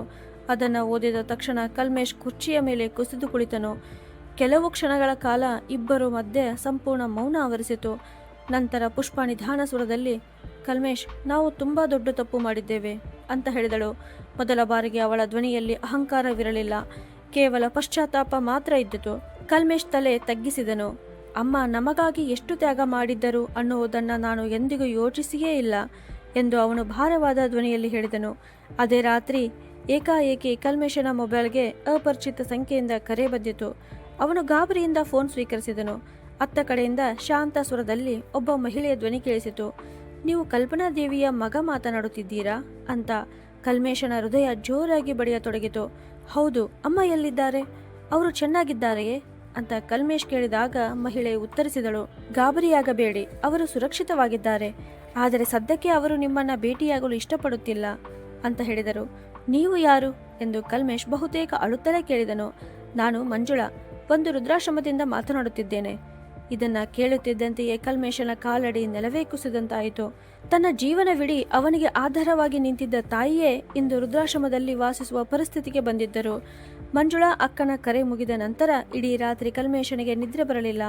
ಅವನ ಕಿವಿಗಳಲ್ಲಿ ಮತ್ತೆ ಮತ್ತೆ ಅದೇ ಮಾತು ಪ್ರತಿಧ್ವನಿಸುತ್ತಿತ್ತು. ಅವರು ನಿಮ್ಮನ್ನ ಭೇಟಿಯಾಗಲು ಇಷ್ಟಪಡುತ್ತಿಲ್ಲ. ಈ ಮಾತು ಅವನಿಗೆ ಯಾವ ಶಿಕ್ಷೆಗಿತ್ತಲೂ ಕಡಿಮೆಯಾಗಿರಲಿಲ್ಲ. ಒಮ್ಮೆಯಾದರೂ ಅವನ ಮೇಲೆ ಸಿಟ್ಟು ಮಾಡಿಕೊಂಡು ಊಟ ಬಿಟ್ಟಿರದ ತಾಯಿ ಇಂದು ಅವನನ್ನ ನೋಡಲು ಇಷ್ಟಪಡುತ್ತಿಲ್ಲ ಎಂಬ ಸತ್ಯ ಅವನ ಹೃದಯವನ್ನ ಚುಚ್ಚುತ್ತಿತ್ತು. ಬೆಳಗಾಗುತ್ತಿದ್ದಂತೆಯೇ ಅವನು ಪುಷ್ಪಾಳನ್ನ ಕರೆದುಕೊಂಡು ವೃದ್ಧಾಶ್ರಮದ ಕಡೆ ಹೊರಟನು. ಇಡೀ ದಾರಿಯಲ್ಲಿಯೂ ಕಾರಿನೊಳಗೆ ಮೌನ ಆವರಿಸಿತು. ಹೊರಗೆ ರಸ್ತೆಯಲ್ಲಿ ಜನರು ತಮ್ಮ ತಮ್ಮ ಜೀವನದಲ್ಲಿ ನಿರತರಾಗಿದ್ದರು. ಆದರೆ ಕಲ್ಮೇಶನಿಗೆ ತನ್ನ ಜೀವನವೇ ಅಲ್ಲೇ ನಿಂತು ಹೋದಂತೆ ಅನಿಸುತ್ತಿತ್ತು. ಸ್ಟೀರಿಂಗ್ ಹಿಡಿದಿದ್ದ ಅವನ ಕೈಗಳು ಮತ್ತೆ ಮತ್ತೆ ನಡುಗುತ್ತಿದ್ದವು. ತಾಯಿಯು ನಿಜವಾಗಿಯೂ ತನ್ನಿಂದ ಶಾಶ್ವತವಾಗಿ ದೂರವಾಗಿ ಬಿಡಬಹುದೆಂಬ ಭಯ ಅವನನ್ನ ಕಾಡುತ್ತಿತ್ತು. ಸುಮಾರು 1 ಗಂಟೆಯ ನಂತರ ಅವರ ಕಾರು ನಗರದ ಹೊರವಲಯದಲ್ಲಿದ್ದ ಒಂದು ಚಿಕ್ಕ ವೃದ್ಧಾಶ್ರಮದ ಮುಂದೆ ನಿಂತಿತು. ಹಳೆಯ ಕಬ್ಬಿಣದ ಗೇಟ್, ಗೋಡೆಗಳ ಮೇಲಿನ ಉದುರಿದ ಬಣ್ಣ, ವರಾಂಡದಲ್ಲಿ ಕುಳಿತಿದ್ದ ಕೆಲವು ವೃದ್ಧರು, ಇವೆಲ್ಲವನ್ನ ನೋಡಿ ಕಲ್ಮೇಶನ ಹೃದಯ ಭಾರವಾಯಿತು. ತನ್ನ ತಾಯಿ ಇಂಥ ಸ್ಥಳದಲ್ಲಿ ವಾಸಿಸುತ್ತಿದ್ದಾರೆ ಎಂಬುದು ಅವನು ನಂಬಲಾರದೇ ಇದ್ದನು. ಮಂಜುಳಾ ಅಕ್ಕ ಅವರನ್ನ ಕಚೇರಿಯ ಕೋಣೆಯೊಳಗೆ ಕರೆದುಕೊಂಡು ಹೋದರು. ಅವರ ಮುಖದಲ್ಲಿ ಕೋಪವಿರಲಿಲ್ಲ, ಆದರೆ ಆಳವಾದ ಅರಿವು ಕಾಣಿಸುತ್ತಿತ್ತು. ಅವರು ನೇರವಾಗಿ ಹೇಳಿದರು, ಕಲ್ಪನಾದೇವಿ ತಮ್ಮ ಸ್ವಂತ ಇಚ್ಛೆಯಿಂದ ಇಲ್ಲಿಗೆ ಬಂದಿದ್ದಾರೆ ಮತ್ತು ಸದ್ಯಕ್ಕೆ ಅವರು ಮನೆಗೆ ಹಿಂತಿರುಗಲು ಬಯಸುವುದಿಲ್ಲ ಎಂದು ಸ್ಪಷ್ಟವಾಗಿ ಹೇಳಿದ್ದಾರೆ ಅಂತ. ಕಲ್ಮೇಶನ ಕಣ್ಣುಗಳು ನೀರಿನಿಂದ ತುಂಬಿದವು. ದಯವಿಟ್ಟು ಒಮ್ಮೆ ಮಾತ್ರ ಅವರ ಭೇಟಿಗೆ ಅವಕಾಶ ಮಾಡಿಕೊಡಿ. ನಾನು ಅಮ್ಮನ ಬಳಿ ಕ್ಷಮೆ ಕೇಳಬೇಕು ಅಂತ ಕಲ್ಮೇಶ್ ವಿನಂತಿಸಿಕೊಂಡ. ಮಂಜುಳಾ ಅಕ್ಕ ಕೆಲವು ಕ್ಷಣ ಮೌನವಾಗಿದ್ದರು. ನಂತರ ನಿಧಾನ ಸ್ವರದಲ್ಲಿ, ಕ್ಷಮೆ ಎನ್ನುವುದು ಕೇವಲ ಮಾತುಗಳಿಂದ ಸಿಗುವುದಿಲ್ಲ ಮಗನೇ, ಅದು ಮನಸ್ಸಿನ ನಿಜವಾದ ಪಶ್ಚಾತ್ತಾಪದಿಂದ ಸಿಗುತ್ತದೆ. ಇಲ್ಲಿಗೆ ಬರುವ ಪ್ರತಿಯೊಬ್ಬ ವೃದ್ಧರ ಕತೆ ಬೇರೆ ಬೇರೆ ಆಗಿರಬಹುದು, ಆದರೆ ಅವರ ನೋವು ಒಂದೇ ಆಗಿರುತ್ತದೆ. ತಮ್ಮದೇ ಮನೆಯಲ್ಲಿ ತಾವು ಪರಕೀಯರು ಎಂಬ ಭಾವನೆ ಅಂತ ಹೇಳಿದರು. ಅಷ್ಟರಲ್ಲಿ ಹೊರಗಿನ ವರಾಂಡದಲ್ಲಿ ಸ್ವಲ್ಪ ಗದ್ದಲ ಕೇಳಿಸಿತು. ಕಲ್ಮೇಶ್ ಹಿಂತಿರುಗಿ ನೋಡಿದನು. ಬಿಳಿ ಹತ್ತಿಯ ಸೀರೆ ಧರಿಸಿದ್ದ ಕಲ್ಪನಾ ದೇವಿ ಒಬ್ಬ ವಯಸ್ಸಾದ ಮಹಿಳೆಗೆ ನಿಧಾನವಾಗಿ ಆಸರೆ ನೀಡಿ ಕುಳಿಸುತ್ತಿದ್ದರು. ಅವರ ಮುಖದಲ್ಲಿ ಮೊದಲಿನಂತೆಯೇ ಮಮತೆ ಇದ್ದಿತು, ಮೊದಲಿನಂತೆಯೇ ಕಾಳಜಿ ಇದ್ದಿತು. ಆದರೆ ಈಗ ಆ ಮಮತೆ ಮತ್ತು ಕಾಳಜಿ ತಮ್ಮ ಮಗನಿಗಾಗಿ ಅಲ್ಲ, ತಮ್ಮಂತೆಯೇ ಏಕಾಂತದಲ್ಲಿ ಬದುಕುತ್ತಿದ್ದ ಮತ್ತೊಬ್ಬರಿಗಾಗಿ ಹರಿಯುತ್ತಿತ್ತು. ಅಮ್ಮ, ಕಲ್ಮೇಶನ ತುಟಿಗಳು ನಡುಗಿದವು. ಕಲ್ಪನಾದೇವಿ ಆ ಧ್ವನಿಯನ್ನ ಕೇಳಿ ಒಂದು ಕ್ಷಣ ನಿಂತರು. ನಿಧಾನವಾಗಿ ತಲೆ ಎತ್ತಿ ನೋಡಿದರು. ಅವರ ಎದುರು ಅವರ ಮಗ ನಿಂತಿದ್ದನು. ತಮ್ಮ ಇಡೀ ಜೀವನವನ್ನ ಅರ್ಪಿಸಿದ್ದ ಅದೇ ಮಗ. ಅವರ ಕಣ್ಣುಗಳು ನೀರಿನಿಂದ ತುಂಬಿದವು. ಆದರೆ ಈ ಬಾರಿ ಅವರು ತಮ್ಮನ್ನು ತಾವು ನಿಯಂತ್ರಿಸಿಕೊಂಡರು. ಕಲ್ಮೇಶ್ ಓಡುತ್ತಾ ಅವರ ಬಳಿಗೆ ಬಂದನು. ಅಮ್ಮ, ನನ್ನನ್ನು ಕ್ಷಮಿಸಿ, ನಾನು ತುಂಬ ದೊಡ್ಡ ತಪ್ಪು ಮಾಡಿದ್ದೇನೆ ಅಂತ ಕೇಳಿಕೊಂಡನು. ಕಲ್ಪನಾದೇವಿ ಶಾಂತ ಸ್ವರದಲ್ಲಿ, ತಪ್ಪು ಎಲ್ಲ ಮನುಷ್ಯರಿಂದಲೂ ಆಗುತ್ತದೆ ಮಗನೇ, ಆದರೆ ಕೆಲವು ಮಾತುಗಳು ಮನಸ್ಸಿನ ಆಳಕ್ಕೆ ಇಳಿದು ಗಾಯ ಮಾಡಿಬಿಡುತ್ತವೆ ಅಂತ ಹೇಳಿದರು. ಪುಷ್ಪ ಕೂಡ ಅಳುತ್ತಾ ಅವರ ಕಾಲುಗಳ ಬಳಿ ಕುಳಿತಳು. ಅತ್ತೆ, ನಮ್ಮ ಜೊತೆ ಮನೆಗೆ ಬನ್ನಿ, ನೀವು ಇಲ್ಲದ ಆ ಮನೆ ಎನಿಸುವುದೇ ಇಲ್ಲ ಅಂತ ಹೇಳಿದಳು. ಕಲ್ಪನಾದೇವಿ ನಿಧಾನವಾಗಿ ಅವಳನ್ನು ಎಬ್ಬಿಸಿದರು. ನಂತರ ಮೃದುವಾದ ಸ್ವರದಲ್ಲಿ, ನಾನು ಮನೆಯಲ್ಲಿ ಇದ್ದಾಗ ನಿಜವಾಗಿಯೂ ಆ ಮನೆ ನನ್ನದಾಗಿತ್ತೆ ಅಂತ ಕೇಳಿದರು. ಅವರ ಈ ಪ್ರಶ್ನೆಗೆ ಇಬ್ಬರ ಬಳಿಯೂ ಉತ್ತರ ಇರಲಿಲ್ಲ. ವರಾಂಡದಲ್ಲಿ ಕುಳಿತಿದ್ದ ಉಳಿದ ವೃದ್ಧರು ಮೌನವಾಗಿ ಈ ದೃಶ್ಯವನ್ನು ನೋಡುತ್ತಿದ್ದರು. ಅವರಲ್ಲಿ ಪ್ರತಿಯೊಬ್ಬರಿಗೂ ತಮ್ಮದೇ ಕತೆ ನೆನಪಾಗುತ್ತಿದ್ದಂತೆ ಕಾಣುತ್ತಿತ್ತು. ಅಷ್ಟರಲ್ಲಿ ಒಂದು ಚಿಕ್ಕ ಮಗು ಓಡುತ್ತಾ ಬಂದು ಕಲ್ಪನಾದೇವಿಯ ಕೈಗೆ ಒಂದು ಕಾಗದ ಕೊಟ್ಟು, ಅಜ್ಜಿ ನೋಡಿ, ನಾನು ಹೂವಿನ ಚಿತ್ರ ಬಿಡಿಸಿದ್ದೇನೆ ಅಂತ ಹೇಳಿತು. ಕಲ್ಪನಾದೇವಿಯ ಮುಖ ತಕ್ಷಣ ಅರಳಿತು. ಅವರು ಪ್ರೀತಿಯಿಂದ ಮಗುವಿನ ತಲೆಯನ್ನ ಸವರುತ್ತಾ ನಕ್ಕರು. ಕಲ್ಮೇಶ್ ಆಶ್ಚರ್ಯದಿಂದ ಕೇಳಿದನು, ಈ ಮಗು ಯಾರು ಅಂತ. ಮಂಜುಳಾ ಅಕ್ಕ ಉತ್ತರಿಸಿದರು, ಹತ್ತಿರದ ಕೊಳಗೇರಿ ಪ್ರದೇಶದ ಮಕ್ಕಳಿಗೆ ಕಲ್ಪನಾ ಅವರು ಪಾಠ ಹೇಳಿಕೊಡುತ್ತಾರೆ. ಇಲ್ಲಿಗೆ ಬಂದ ನಂತರ ಅವರೇ ಈ ಕೆಲಸವನ್ನು ಆರಂಭಿಸಿದರು. ಪ್ರತಿದಿನ ಸಂಜೆ ಆ ಮಕ್ಕಳು ಇವರಿಗಾಗಿ ಕಾಯುತ್ತಾರೆ ಅಂತ. ಕಲ್ಮೇಶ್ ತನ್ನ ತಾಯಿಯನ್ನ ನೋಡುತ್ತಲೇ ಇದ್ದನು. ಯಾವ ಮಹಿಳೆಯನ್ನ ತಾನು ತನ್ನ ಮನೆಯಲ್ಲಿ ಒಂದು ಭಾರ ಎಂದು ಭಾವಿಸಿದ್ದನೋ ಅದೇ ಮಹಿಳೆ ಇಲ್ಲಿ ಹಲವರ ಜೀವನಕ್ಕೆ ಆಸರೆಯಾಗಿದ್ದರು. ಸ್ವಲ್ಪ ಹೊತ್ತಿನ ನಂತರ ಕಲ್ಪನಾದೇವಿ ಎದ್ದು ನಿಂತು, ನೀವಿಬ್ಬರು ಈಗ ಮನೆಗೆ ಹೋಗಿ, ನನಗೆ ಇಲ್ಲಿ ನೆಮ್ಮದಿ ಸಿಕ್ಕಿದೆ ಅಂತ ಹೇಳಿದರು. ಅಮ್ಮ, ನಮಗೆ ಇನ್ನೊಂದು ಅವಕಾಶ ಕೊಡಿ. ಕಲ್ಮೇಶ್ ಈಗ ಸಂಪೂರ್ಣವಾಗಿ ಕುಸಿದು ಹೋಗಿದ್ದನು. ಕಲ್ಪನಾ ದೇವಿ ಅವನತ್ತ ನೋಡಿದರು. ಅವರ ಕಣ್ಣುಗಳಲ್ಲಿ ಕೋಪ ಇರಲಿಲ್ಲ, ಇದ್ದದ್ದು ಕೇವಲ ಆಯಾಸ ಮಾತ್ರ. ಅವರು ನಿಧಾನ ಸ್ವರದಲ್ಲಿ, ನಾನು ಜೀವನ ಪೂರ್ತಿ ನಿನ್ನನ್ನು ಅರ್ಥ ಮಾಡಿಕೊಳ್ಳಲು ಪ್ರಯತ್ನಿಸಿದೆ ಮಗನೇ. ಈಗ ಒಮ್ಮೆ ನೀನು ಕೂಡ ಅರ್ಥ ಮಾಡಿಕೊಳ್ಳಲು ಪ್ರಯತ್ನ ಮಾಡು. ತಾಯಿಗೆ ಯಾವಾಗ ಹೆಚ್ಚು ನೋವು ಆಗುತ್ತದೆ ಅಂತ ಹೇಳಿದರು. ಕಲ್ಮೇಶ್ ತಲೆ ತಗ್ಗಿಸಿ ಅಲ್ಲೇ ನಿಂತುಕೊಂಡನು. ಆ ದಿನ ಮೊದಲ ಬಾರಿಗೆ ಅವನಿಗೆ ಒಂದು ಸತ್ಯ ಅರ್ಥವಾಯಿತು. ಮನುಷ್ಯನು ಮನೆ ಬಿಟ್ಟು ಹೋಗುವುದು ಒಂದು ದಿನದಲ್ಲಿ ಅಲ್ಲ. ಅವನ ಹೃದಯ ಮೊದಲೇ ಒಡೆದು ಹೋದಾಗ ಮಾತ್ರ ಅವನು ಮನೆಯಿಂದ ಹೊರ ಹೋಗುತ್ತಾನೆ ಅಂತ. ವೃದ್ಧಾಶ್ರಮದಿಂದ ಹಿಂತಿರುಗಿದ ನಂತರ ಮನೆಯ ವಾತಾವರಣ ಸಂಪೂರ್ಣವಾಗಿ ಬದಲಾಗಿತ್ತು. ಈಗ ಟಿವಿಯ ಸದ್ದು ಚೆನ್ನಾಗಿ ಅನಿಸುತ್ತಿರಲಿಲ್ಲ, ಊಟಕ್ಕೂ ರುಚಿ ಇರಲಿಲ್ಲ. ಪುಷ್ಪ ಮೌನವಾಗಿ ತನ್ನ ಕೆಲಸ ಮಾಡುತ್ತಿರುತ್ತಿದ್ದಳು ಮತ್ತು ಕಲ್ಮೇಶ್ ಗಂಟೆಗಟ್ಟಲೆ ತಾಯಿಯ ಹಳೆಯ ಛಾಯಾಚಿತ್ರಗಳನ್ನು ನೋಡುತ್ತಾ ಕುಳಿತಿರುತ್ತಿದ್ದನು. ಮನೆಯಲ್ಲಿ ಎಲ್ಲವೂ ಇದ್ದಿತು, ಆದರೆ ನೆಮ್ಮದಿ ಮಾತ್ರ ಎಲ್ಲೋ ಕಳೆದು ಹೋಗಿತ್ತು. ಒಂದು ಸಂಜೆ ಕಲ್ಮೇಶ್ ಮತ್ತೊಮ್ಮೆ ತಾಯಿಯ ಅಲ್ಮಾರಿಯನ್ನು ಸ್ವಚ್ಛಗೊಳಿಸಿದನು. ಬಟ್ಟೆಗಳ ಕೆಳಗೆ ಅವನಿಗೆ ಒಂದು ಹಳೆಯ ಡಬ್ಬಿ ಸಿಕ್ಕಿತು. ಅದನ್ನು ತೆರೆದು ನೋಡಿದಾಗ ಅದರೊಳಗೆ ಅನೇಕ ಔಷಧಿಗಳ ಚೀಟಿಗಳು ಮತ್ತು ಅರ್ಧಕ್ಕೆ ನಿಂತಿದ್ದ ಮಾತ್ರೆಗಳ ಪಟ್ಟಿಗಳು ಇದ್ದವು. ಕೆಲವು ಔಷಧಿಗಳು ಹಲವು ತಿಂಗಳ ಹಿಂದಿನವುಗಳಾಗಿದ್ದವು. ಅವುಗಳ ಜೊತೆಗೆ ವೈದ್ಯರ ವರದಿಯೂ ಇದ್ದಿತು. ಅದನ್ನು ಕೈಗೆತ್ತಿಕೊಂಡ ಕಲ್ಮೇಶನ ಹೃದಯ ಬಡಿತವೇ ಹೆಚ್ಚಾಯಿತು. ಮುಂದಿನ ಕ್ಷಣದಲ್ಲಿ ಅದರಲ್ಲಿ ಏನು ಬರೆಯಲಾಗಿದೆ ಎಂದು ನೋಡಲು ಅವನು ನಡುಗುವ ಕೈಗಳಿಂದ ವರದಿಯನ್ನು ತೆರೆದನು. ವೈದ್ಯರ ವರದಿಯಲ್ಲಿ ಸ್ಪಷ್ಟವಾಗಿ ಹೀಗೆ ಬರೆಯಲಾಗಿತ್ತು: ಮೊಣಕಾಲಿನ ಚಿಕಿತ್ಸೆಯನ್ನು ನಿರಂತರವಾಗಿ ಮಾಡುವುದು ಅತ್ಯಗತ್ಯ. ಇದನ್ನು ಓದಿದ ಕಲ್ಮೇಶನ ಹೃದಯ ಒಂದು ಕ್ಷಣ ನಿಂತಂತಾಯಿತು. ಅವನಿಗೆ ನೆನಪಾಯಿತು, ಅಮ್ಮ ಅನೇಕ ಬಾರಿ ಮೆಟ್ಟಲು ಇಳಿಯುವಾಗ ನೋವಿನಿಂದ ನರಳುತ್ತಿದ್ದಳು. ಆದರೆ ಪ್ರತಿ ಸಾರಿ ನಗುತ್ತಾ, ವಯಸ್ಸಾಗಿದೆ ಮಗನೇ, ಎಲ್ಲವೂ ಸರಿ ಇದೆ ಎಂದು ಹೇಳುತ್ತಿದ್ದರು. ಅವನು ತಕ್ಷಣ ಔಷಧಗಳ ಚೀಟಿಗಳ ದಿನಾಂಕಗಳನ್ನು ನೋಡಿದನು. ಹಲವು ತಿಂಗಳುಗಳಿಂದ ಔಷಧಗಳನ್ನು ಸರಿಯಾಗಿ ಖರೀದಿಸಿಯೇ ಇರಲಿಲ್ಲ. ಅಷ್ಟರಲ್ಲಿ ಅವನಿಗೆ ಡೈರಿಯ ಮತ್ತೊಂದು ಪುಟ ಸಿಕ್ಕಿತು. ಅದರಲ್ಲಿ ಹೀಗೆ ಬರೆಯಲಾಗಿತ್ತು: ಈ ತಿಂಗಳು ಅರ್ಧ ಔಷಧಿ ಮಾತ್ರ ತೆಗೆದುಕೊಳ್ಳುತ್ತೇನೆ. ಕಲ್ಮೇಶನ ಕಾರಣಕ್ಕಂತೂ ಕಟ್ಟಬೇಕಿದೆ. ಅವನಿಗೆ ತೊಂದರೆ ಆಗಬಾರದು. ಅವನಿಗೆ ಕಷ್ಟವಾದರೆ ನನಗೆ ಬೇಸರವಾಗುತ್ತದೆ ಅಂತ. ಇದನ್ನು ಓದುತ್ತಿದ್ದಂತೆ ಕಲ್ಮೇಶನ ಕಣ್ಣಿನಿಂದ ಕಣ್ಣೀರು ಧಾರೆಯಾಗಿ ಹರಿಯತೊಡಗಿತು. ಯಾರೋ ಅವನ ಎದೆಯ ಮೇಲೆ ಭಾರವಾದ ಕಲ್ಲು ಇಟ್ಟಂತಾಯಿತು. ತನ್ನ ನೋವನ್ನೇ ಖರ್ಚು ಎಂದುಕೊಂಡು ಕಡಿಮೆ ಮಾಡಿಕೊಂಡ ತಾಯಿಯನ್ನೇ ತಾನು ಒಂದು ದಿನ, ಅಮ್ಮ ಇಷ್ಟು ಖರ್ಚು ಏಕೆ ಮಾಡುತ್ತೀಯಾ ಎಂದು ಕೇಳಿದ್ದನು. ಅದೇ ಸಮಯದಲ್ಲಿ ವೃದ್ಧಾಶ್ರಮದಲ್ಲಿ ಮಕ್ಕಳ ತರಗತಿ ನಡೆಯುತ್ತಿತ್ತು. ಕಲ್ಪನಾ ದೇವಿ ಮಕ್ಕಳಿಗೆ ಒಂದು ಕತೆ ಹೇಳುತ್ತಿದ್ದರು. ಮಕ್ಕಳು ಅವರ ಪ್ರತಿಯೊಂದು ಮಾತನ್ನು ತುಂಬ ಆಸಕ್ತಿಯಿಂದ ಕೇಳುತ್ತಿದ್ದರು. ಅವರಲ್ಲಿ ರೋಸಾ ಎಂಬ ಒಂದು ಪುಟ್ಟ ಹುಡುಗಿ ಏಕಾಏಕಿ ಕೇಳಿದಳು: ಅಜ್ಜಿ, ನಿಮಗೆ ಮಕ್ಕಳು ಇಲ್ವಾ ಅಂತ. ಆ ಪ್ರಶ್ನೆ ಕೇಳುತ್ತಿದ್ದಂತೆಯೇ ಕಲ್ಪನಾ ದೇವಿಯ ಧ್ವನಿ ಕೆಲವು ಕ್ಷಣ ನಿಂತು ಹೋಯಿತು. ನಂತರ ಅವರು ಸಣ್ಣ ನಗುವಿನೊಂದಿಗೆ, ಇದ್ದಾರೆ ಕಣೆ, ತುಂಬ ಒಳ್ಳೆಯ ಮಕ್ಕಳು ಅಂತ ಹೇಳಿದರು. ಆದರೆ ಅವರ ಕಣ್ಣುಗಳಲ್ಲಿದ್ದ ತೆವವನ್ನು ಮಂಜುಳಾ ಅಕ್ಕ ಗಮನಿಸದೇ ಇರಲಿಲ್ಲ. ತರಗತಿ ಮುಗಿದ ನಂತರ ಮಂಜುಳಾ ಅಕ್ಕ ಅವರ ಬಳಿ ಕುಳಿತು, ನೀವು ನಿಮ್ಮ ನೋವನ್ನು ಯಾವಾಗಲೂ ನಗುವಿನ ಹಿಂದೆ ಮರೆಮಾಚಿ ಬಿಡುತ್ತೀರಿ ಅಂತ ಹೇಳಿದರು. ಕಲ್ಪನಾ ದೇವಿ ನಿಧಾನ ಸ್ವರದಲ್ಲಿ ಉತ್ತರಿಸಿದರು: ತಾಯಿಯ ತನ್ನ ಮಕ್ಕಳ ಬಗ್ಗೆ ದೂರು ಹೇಳಲು ಶುರು ಮಾಡಿದರೆ ಈ ಜಗತ್ತಿನಲ್ಲಿ ಮಮತೆಯ ಅರ್ಥವೇ ಉಳಿಯುವುದಿಲ್ಲ ಅಕ್ಕ ಅಂತ. ಅದೇ ರಾತ್ರಿ ಕಲ್ಮೇಶನ ಒಂದು ನಿರ್ಧಾರ ತೆಗೆದುಕೊಂಡನು. ಮರುದಿನ ಅವನು ಮತ್ತೆ ವೃದ್ಧಾಶ್ರಮಕ್ಕೆ ಹೋದನು. ಈ ಬಾರಿ ಅವನ ಕೈಯಲ್ಲಿ ಯಾವುದೇ ನೆಪ ಇರಲಿಲ್ಲ. ಇದ್ದದ್ದು ಕೇವಲ ತಾಯಿಯ ಅಪೂರ್ಣ ಔಷಧಿಗಳ ಡಬ್ಬಿ. ಕಲ್ಪನಾ ದೇವಿ ವರಾಂಡದಲ್ಲಿ ಕುಳಿತು ಉಣ್ಣೆಯ ಸ್ವೆಟರ್ ಹೆಣೆಯುತ್ತಿದ್ದರು.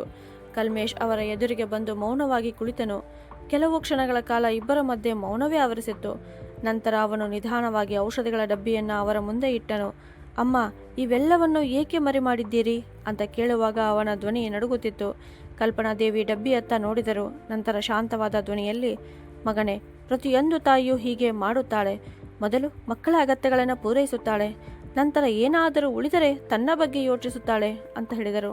ಆದರೆ ನಿಮ್ಮ ನೋವಿನ ಬಗ್ಗೆಯೂ ನೀವು ಯೋಚಿಸಲಿಲ್ಲವಲ್ಲ ಅಮ್ಮ ಅಂತ ಕಲ್ಮೇಶ್ ಕೇಳಿದಾಗ ಕಲ್ಪನಾ ದೇವಿ ಸಣ್ಣದಾಗಿ ಮುಗುಳ್ನಕ್ಕರು. ಮಗು ಕಷ್ಟದಲ್ಲಿದ್ದಾಗ ತಾಯಿಗೆ ತನ್ನ ನೋವು ತುಂಬ ಚಿಕ್ಕದಾಗಿ ಕಾಣುತ್ತದೆ ಮಗನೇ ಅಂದರು. ಇದನ್ನು ಕೇಳಿದ ಕಲ್ಮೇಶ್ ತನ್ನನ್ನು ತಾನು ನಿಯಂತ್ರಿಸಿಕೊಳ್ಳಲಾರದೆ ಹೋದನು.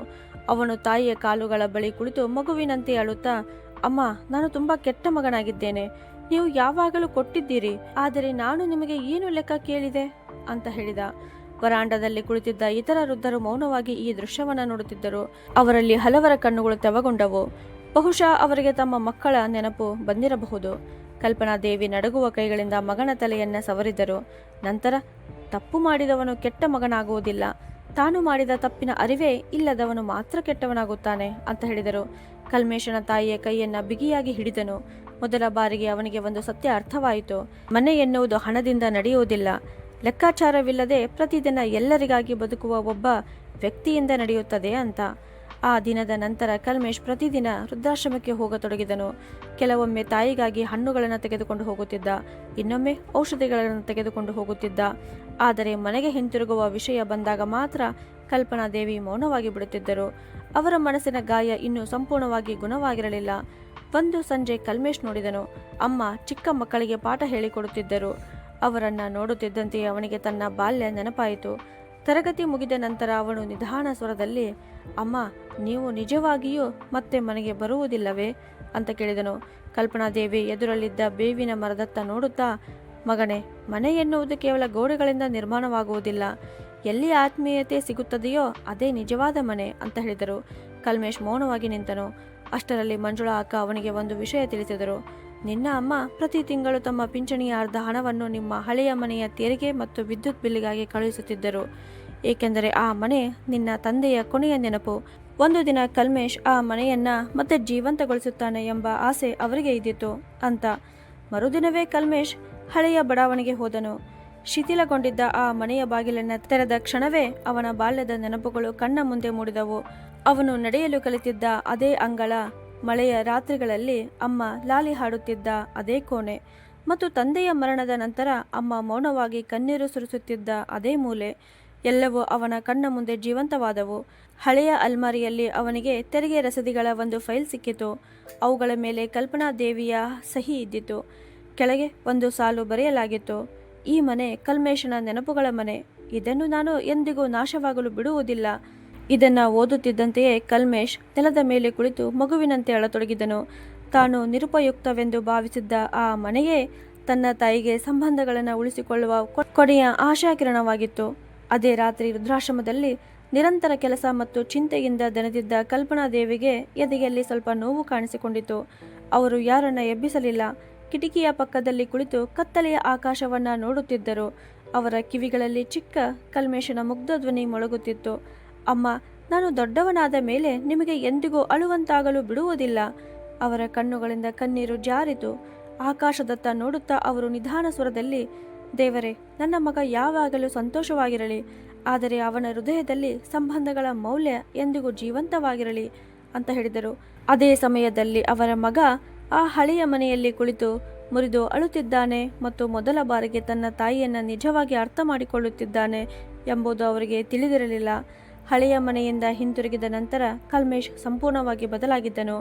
ಈಗ ಅವನಿಗೆ ಪ್ರತಿಯೊಂದು ವಿಷಯದಲ್ಲಿಯೂ ತಾಯಿಯ ತ್ಯಾಗವೇ ಕಾಣಿಸುತ್ತಿತ್ತು. ಕಚೇರಿಯಲ್ಲಿ ಕುಳಿತಾಗ ತಾಯಿಯ ಅಪೂರ್ಣ ಔಷಧಿಗಳು ನೆನಪಾಗುತ್ತಿದ್ದವು. ಮನೆಗೆ ಬಂದಾಗ ಖಾಲಿ ಅಡಿಗೆ ಮನೆ ಅವನ ಹೃದಯವನ್ನು ಚುಚ್ಚುತ್ತಿತ್ತು. ಅದೇ ರಾತ್ರಿ ಅವನು ಮೊದಲ ಬಾರಿಗೆ ಪುಷ್ಪಾಳೊಂದಿಗೆ ಮನಬಿಚ್ಚಿ ಮಾತನಾಡಿದನು. ನಾವು ಅಮ್ಮನನ್ನು ಎಂದಿಗೂ ಒಬ್ಬ ಮನುಷ್ಯಳನ್ನಾಗಿ ನೋಡಲೇ ಇಲ್ಲ, ಕೇವಲ ಒಂದು ಜವಾಬ್ದಾರಿ ಎಂದು ಮಾತ್ರ ಭಾವಿಸುತ್ತಾ ಬಂದೆವು ಎಂದು ಅವನು ಭಾರವಾದ ಧ್ವನಿಯಲ್ಲಿ ಹೇಳಿದನು. ಪುಷ್ಪಾಳ ಕಣ್ಣುಗಳು ನೀರಿನಿಂದ ತುಂಬಿದವು. ಅವಳು ಕೂಡ ಒಪ್ಪಿಕೊಂಡಳು. ನಿಜವಾದ ಭಾರವನ್ನು ಕಲ್ಪನಾ ದೇವಿಯೇ ಮೌನವಾಗಿ ಒಬ್ಬರೇ ಹೊತ್ತಿಕೊಂಡು ಬಂದಿದ್ದರು. ಅಷ್ಟರಲ್ಲಿ ಕಲ್ಮೇಶ್ಗೆ ಒಂದು ವಿಷಯ ನೆನಪಾಯಿತು. ಅಮ್ಮನ ಬಳಿ ಇದ್ದ ಚಿನ್ನದ ಸರ ಕಾಣಿಸುತ್ತಿರಲಿಲ್ಲ. ಅದು ಅವನ ತಂದೆಯ ಕೊನೆಯ ನೆನಪಾಗಿತ್ತು. ಮರುದಿನ ಅವನು ಹಳೆಯ ಚಿನ್ನದ ಅಂಗಡಿಗೆ ಹೋದನು. ಅಲ್ಲಿದ್ದ ವಯಸ್ಸಾದ ಚಿನ್ನದ ವ್ಯಾಪಾರಿ ಅವನಿಗೆ ಒಂದು ವಿಷಯ ತಿಳಿಸಿದನು. ಕೆಲವು ತಿಂಗಳುಗಳ ಹಿಂದೆ ನಿನ್ನ ಅಮ್ಮ ತಮ್ಮ ಕೊನೆಯ ಚಿನ್ನದ ಸರವನ್ನ ಮಾರಿಬಿಟ್ಟರು. ನಿನ್ನ ಉದ್ಯೋಗದ ಸಮಸ್ಯೆಗಳ ಸಮಯದಲ್ಲಿ ಮನೆಯ ಸಾಲದ ಕಂತು ನಿಲ್ಲಬಾರದು ಎಂದು ಅಂತ. ಇದನ್ನ ಕೇಳುತ್ತಿದ್ದಂತೆಯೇ ಕಲ್ಮೇಶನ ಕಾಲಡಿ ನೆಲವೇ ಜಾರಿದಂತಾಯಿತು. ಆ ಸರ ಕೇವಲ ಒಂದು ಆಭರಣವಾಗಿರಲಿಲ್ಲ, ಅದು ಅವನ ತಂದೆಯ ಕೊನೆಯ ನೆನಪಾಗಿತ್ತು. ಆದರೆ ಅವನ ತಾಯಿ ಅದನ್ನು ತನ್ನ ಮಗನಿಗಾಗಿ ಬಿಟ್ಟುಕೊಟ್ಟಿದ್ದರು. ಆ ಚಿನ್ನದ ವ್ಯಾಪಾರಿ ಮತ್ತಷ್ಟು ಸರ ಮಾರುವಾಗ ಕಲ್ಪನಾದೇವಿ ತುಂಬ ಅತ್ತರು. ಆದರೆ ಅವರು ಒಂದು ಮಾತನ್ನೇ ಮತ್ತೆ ಮತ್ತೆ ಹೇಳುತ್ತಿದ್ದರು, ನನ್ನ ಮಗನಿಗೆ ಈ ವಿಷಯ ಗೊತ್ತಾಗಬಾರದು ಅಂತ ಹೇಳಿದರು. ಕಲ್ಮೇಶ್ ತನ್ನನ್ನು ತಾನು ನಿಯಂತ್ರಿಸಿಕೊಳ್ಳಲಾರದೆ ಹೋದನು. ತನ್ನ ಕೊನೆಯ ನೆನಪನ್ನು ಮಗನಿಗಾಗಿ ತ್ಯಾಗ ಮಾಡಿದ್ದ ತಾಯಿಯನ್ನೇ ತಾನು ಒಂದು ದಿನ ಖರ್ಚು ಎಂದು ಕರೆದಿದ್ದನು.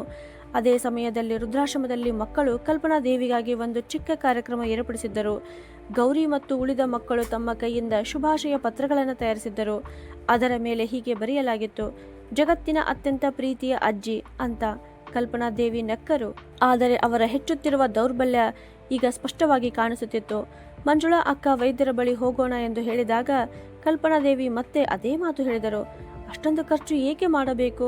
ಆ ಮಾತು ಹೇಳಿದ ತಕ್ಷಣ ಅವರೇ ಮೌನವಾದರು. ಏಕೆಂದರೆ ಒಮ್ಮೆ ಮಗ ಹೇಳಿದ್ದ ಆ ಮಾತುಗಳು ಈಗ ಅವರ ಸ್ವಂತ ಹೃದಯದಲ್ಲಿಯೇ ಗಾಯವಾಗಿ ಉಳಿದಿದ್ದವು. ಅದೇ ಸಂಜೆ ಕಲ್ಮೇಶ್ ವೃದ್ಧಾಶ್ರಮಕ್ಕೆ ಬಂದನು. ಅವನ ಕೈಯಲ್ಲಿ ಒಂದು ಚಿಕ್ಕ ಡಬ್ಬಿ ಇದ್ದಿತು. ಅವನು ತಾಯಿಯ ಮುಂದೆ ಅದನ್ನು ತೆರೆದನು. ಒಳಗೆ ಹೊಸ ಚಿನ್ನದ ಸರ ಹೊಳೆಯುತ್ತಿತ್ತು. ಕಲ್ಪನಾದೇವಿ ಆಶ್ಚರ್ಯದಿಂದ ಅವನತ್ತ ನೋಡಿದರು. ಕಲ್ಮೇಶನ ಕಣ್ಣುಗಳು ತುಂಬಿಕೊಂಡವು. ಆಗ ಅವನು, ಅಮ್ಮ, ಅಪ್ಪನ ನೆನಪನ್ನು ನಾನು ಹಿಂತಿರುಗಿಸಲು ಸಾಧ್ಯವಿಲ್ಲ. ಆದರೆ ನಿಮ್ಮ ತಲೆ ಮತ್ತೆ ದುಃಖದಿಂದ ಬಾಗಿರುವುದನ್ನು ನಾನು ನೋಡಲಾರೆ ಅಂತ ಹೇಳಿದನು.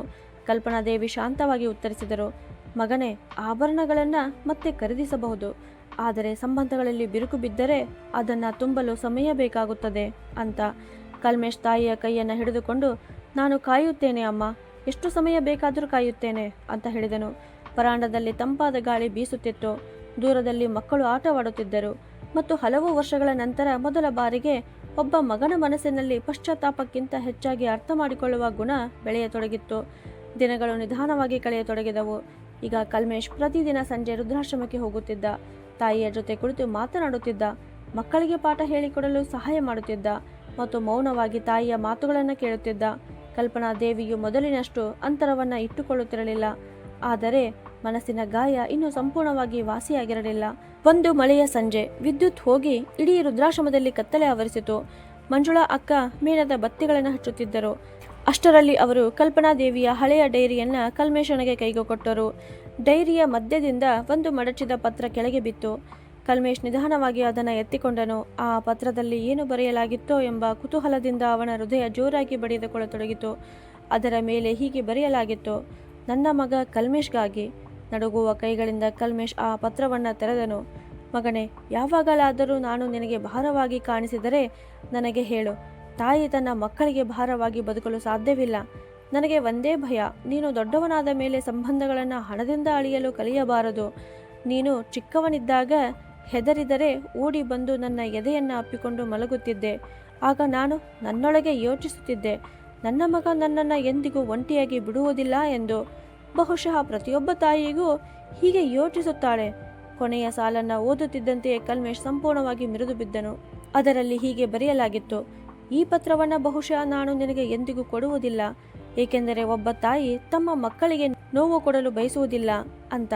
ಕಲ್ಮೇಶ್ ನೆಲದ ಮೇಲೆ ಕುಳಿತು ಮಗುವಿನಂತೆ ಬಿಕ್ಕಿ ಬಿಕ್ಕಿ ಅಳತೊಡಗಿದನು. ಆ ಪತ್ರವನ್ನು ಕಲ್ಪನಾದೇವಿ ಎಂದಿಗೂ ಕಳುಹಿಸಿರಲಿಲ್ಲ. ಆದರೆ ಅದರೊಳಗೆ ಒಬ್ಬ ತಾಯಿಯ ಸಂಪೂರ್ಣ ಮುರಿದ ಹೃದಯ ಅಡಗಿಕೊಂಡಿತ್ತು.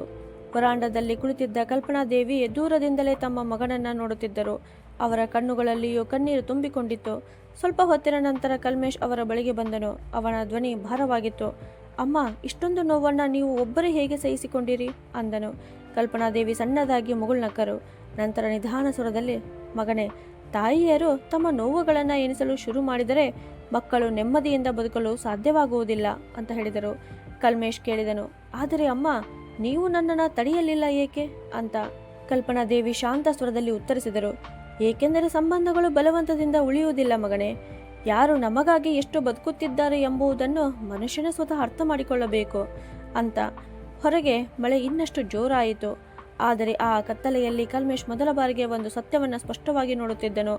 ಅವನ ತಾಯಿ ಒಂದು ಜವಾಬ್ದಾರಿಯಲ್ಲ, ಅವನ ಸಂಪೂರ್ಣ ಪ್ರಪಂಚವೇ ಆಗಿದ್ದರು. ಅಷ್ಟರಲ್ಲಿ ಏಕಾಏಕಿ ಕಲ್ಪನಾದೇವಿಯ ಆರೋಗ್ಯ ಹದಗೆಟ್ಟಿತು. ಅವರಿಗೆ ಉಸಿರಾಡಲು ತೊಂದರೆ ಆಗತೊಡಗಿತು. ಮಂಜುಳಾ ಅಕ್ಕ ತಕ್ಷಣ ವೈದ್ಯರನ್ನು ಕರೆಯಿಸಿದರು. ಭಯದಿಂದ ನಡುಗುತ್ತಿದ್ದ ಕಲ್ಮೇಶ್ ತಾಯಿಯ ಕೈ ಹಿಡಿದು ಮತ್ತೆ ಮತ್ತೆ ಹೇಳುತ್ತಿದ್ದನು, ಅಮ್ಮ, ನಿಮಗೆ ಏನೂ ಆಗುವುದಿಲ್ಲ, ದಯವಿಟ್ಟು ನನ್ನನ್ನು ಬಿಟ್ಟು ಹೋಗಬೇಡಿ ಅಂತ.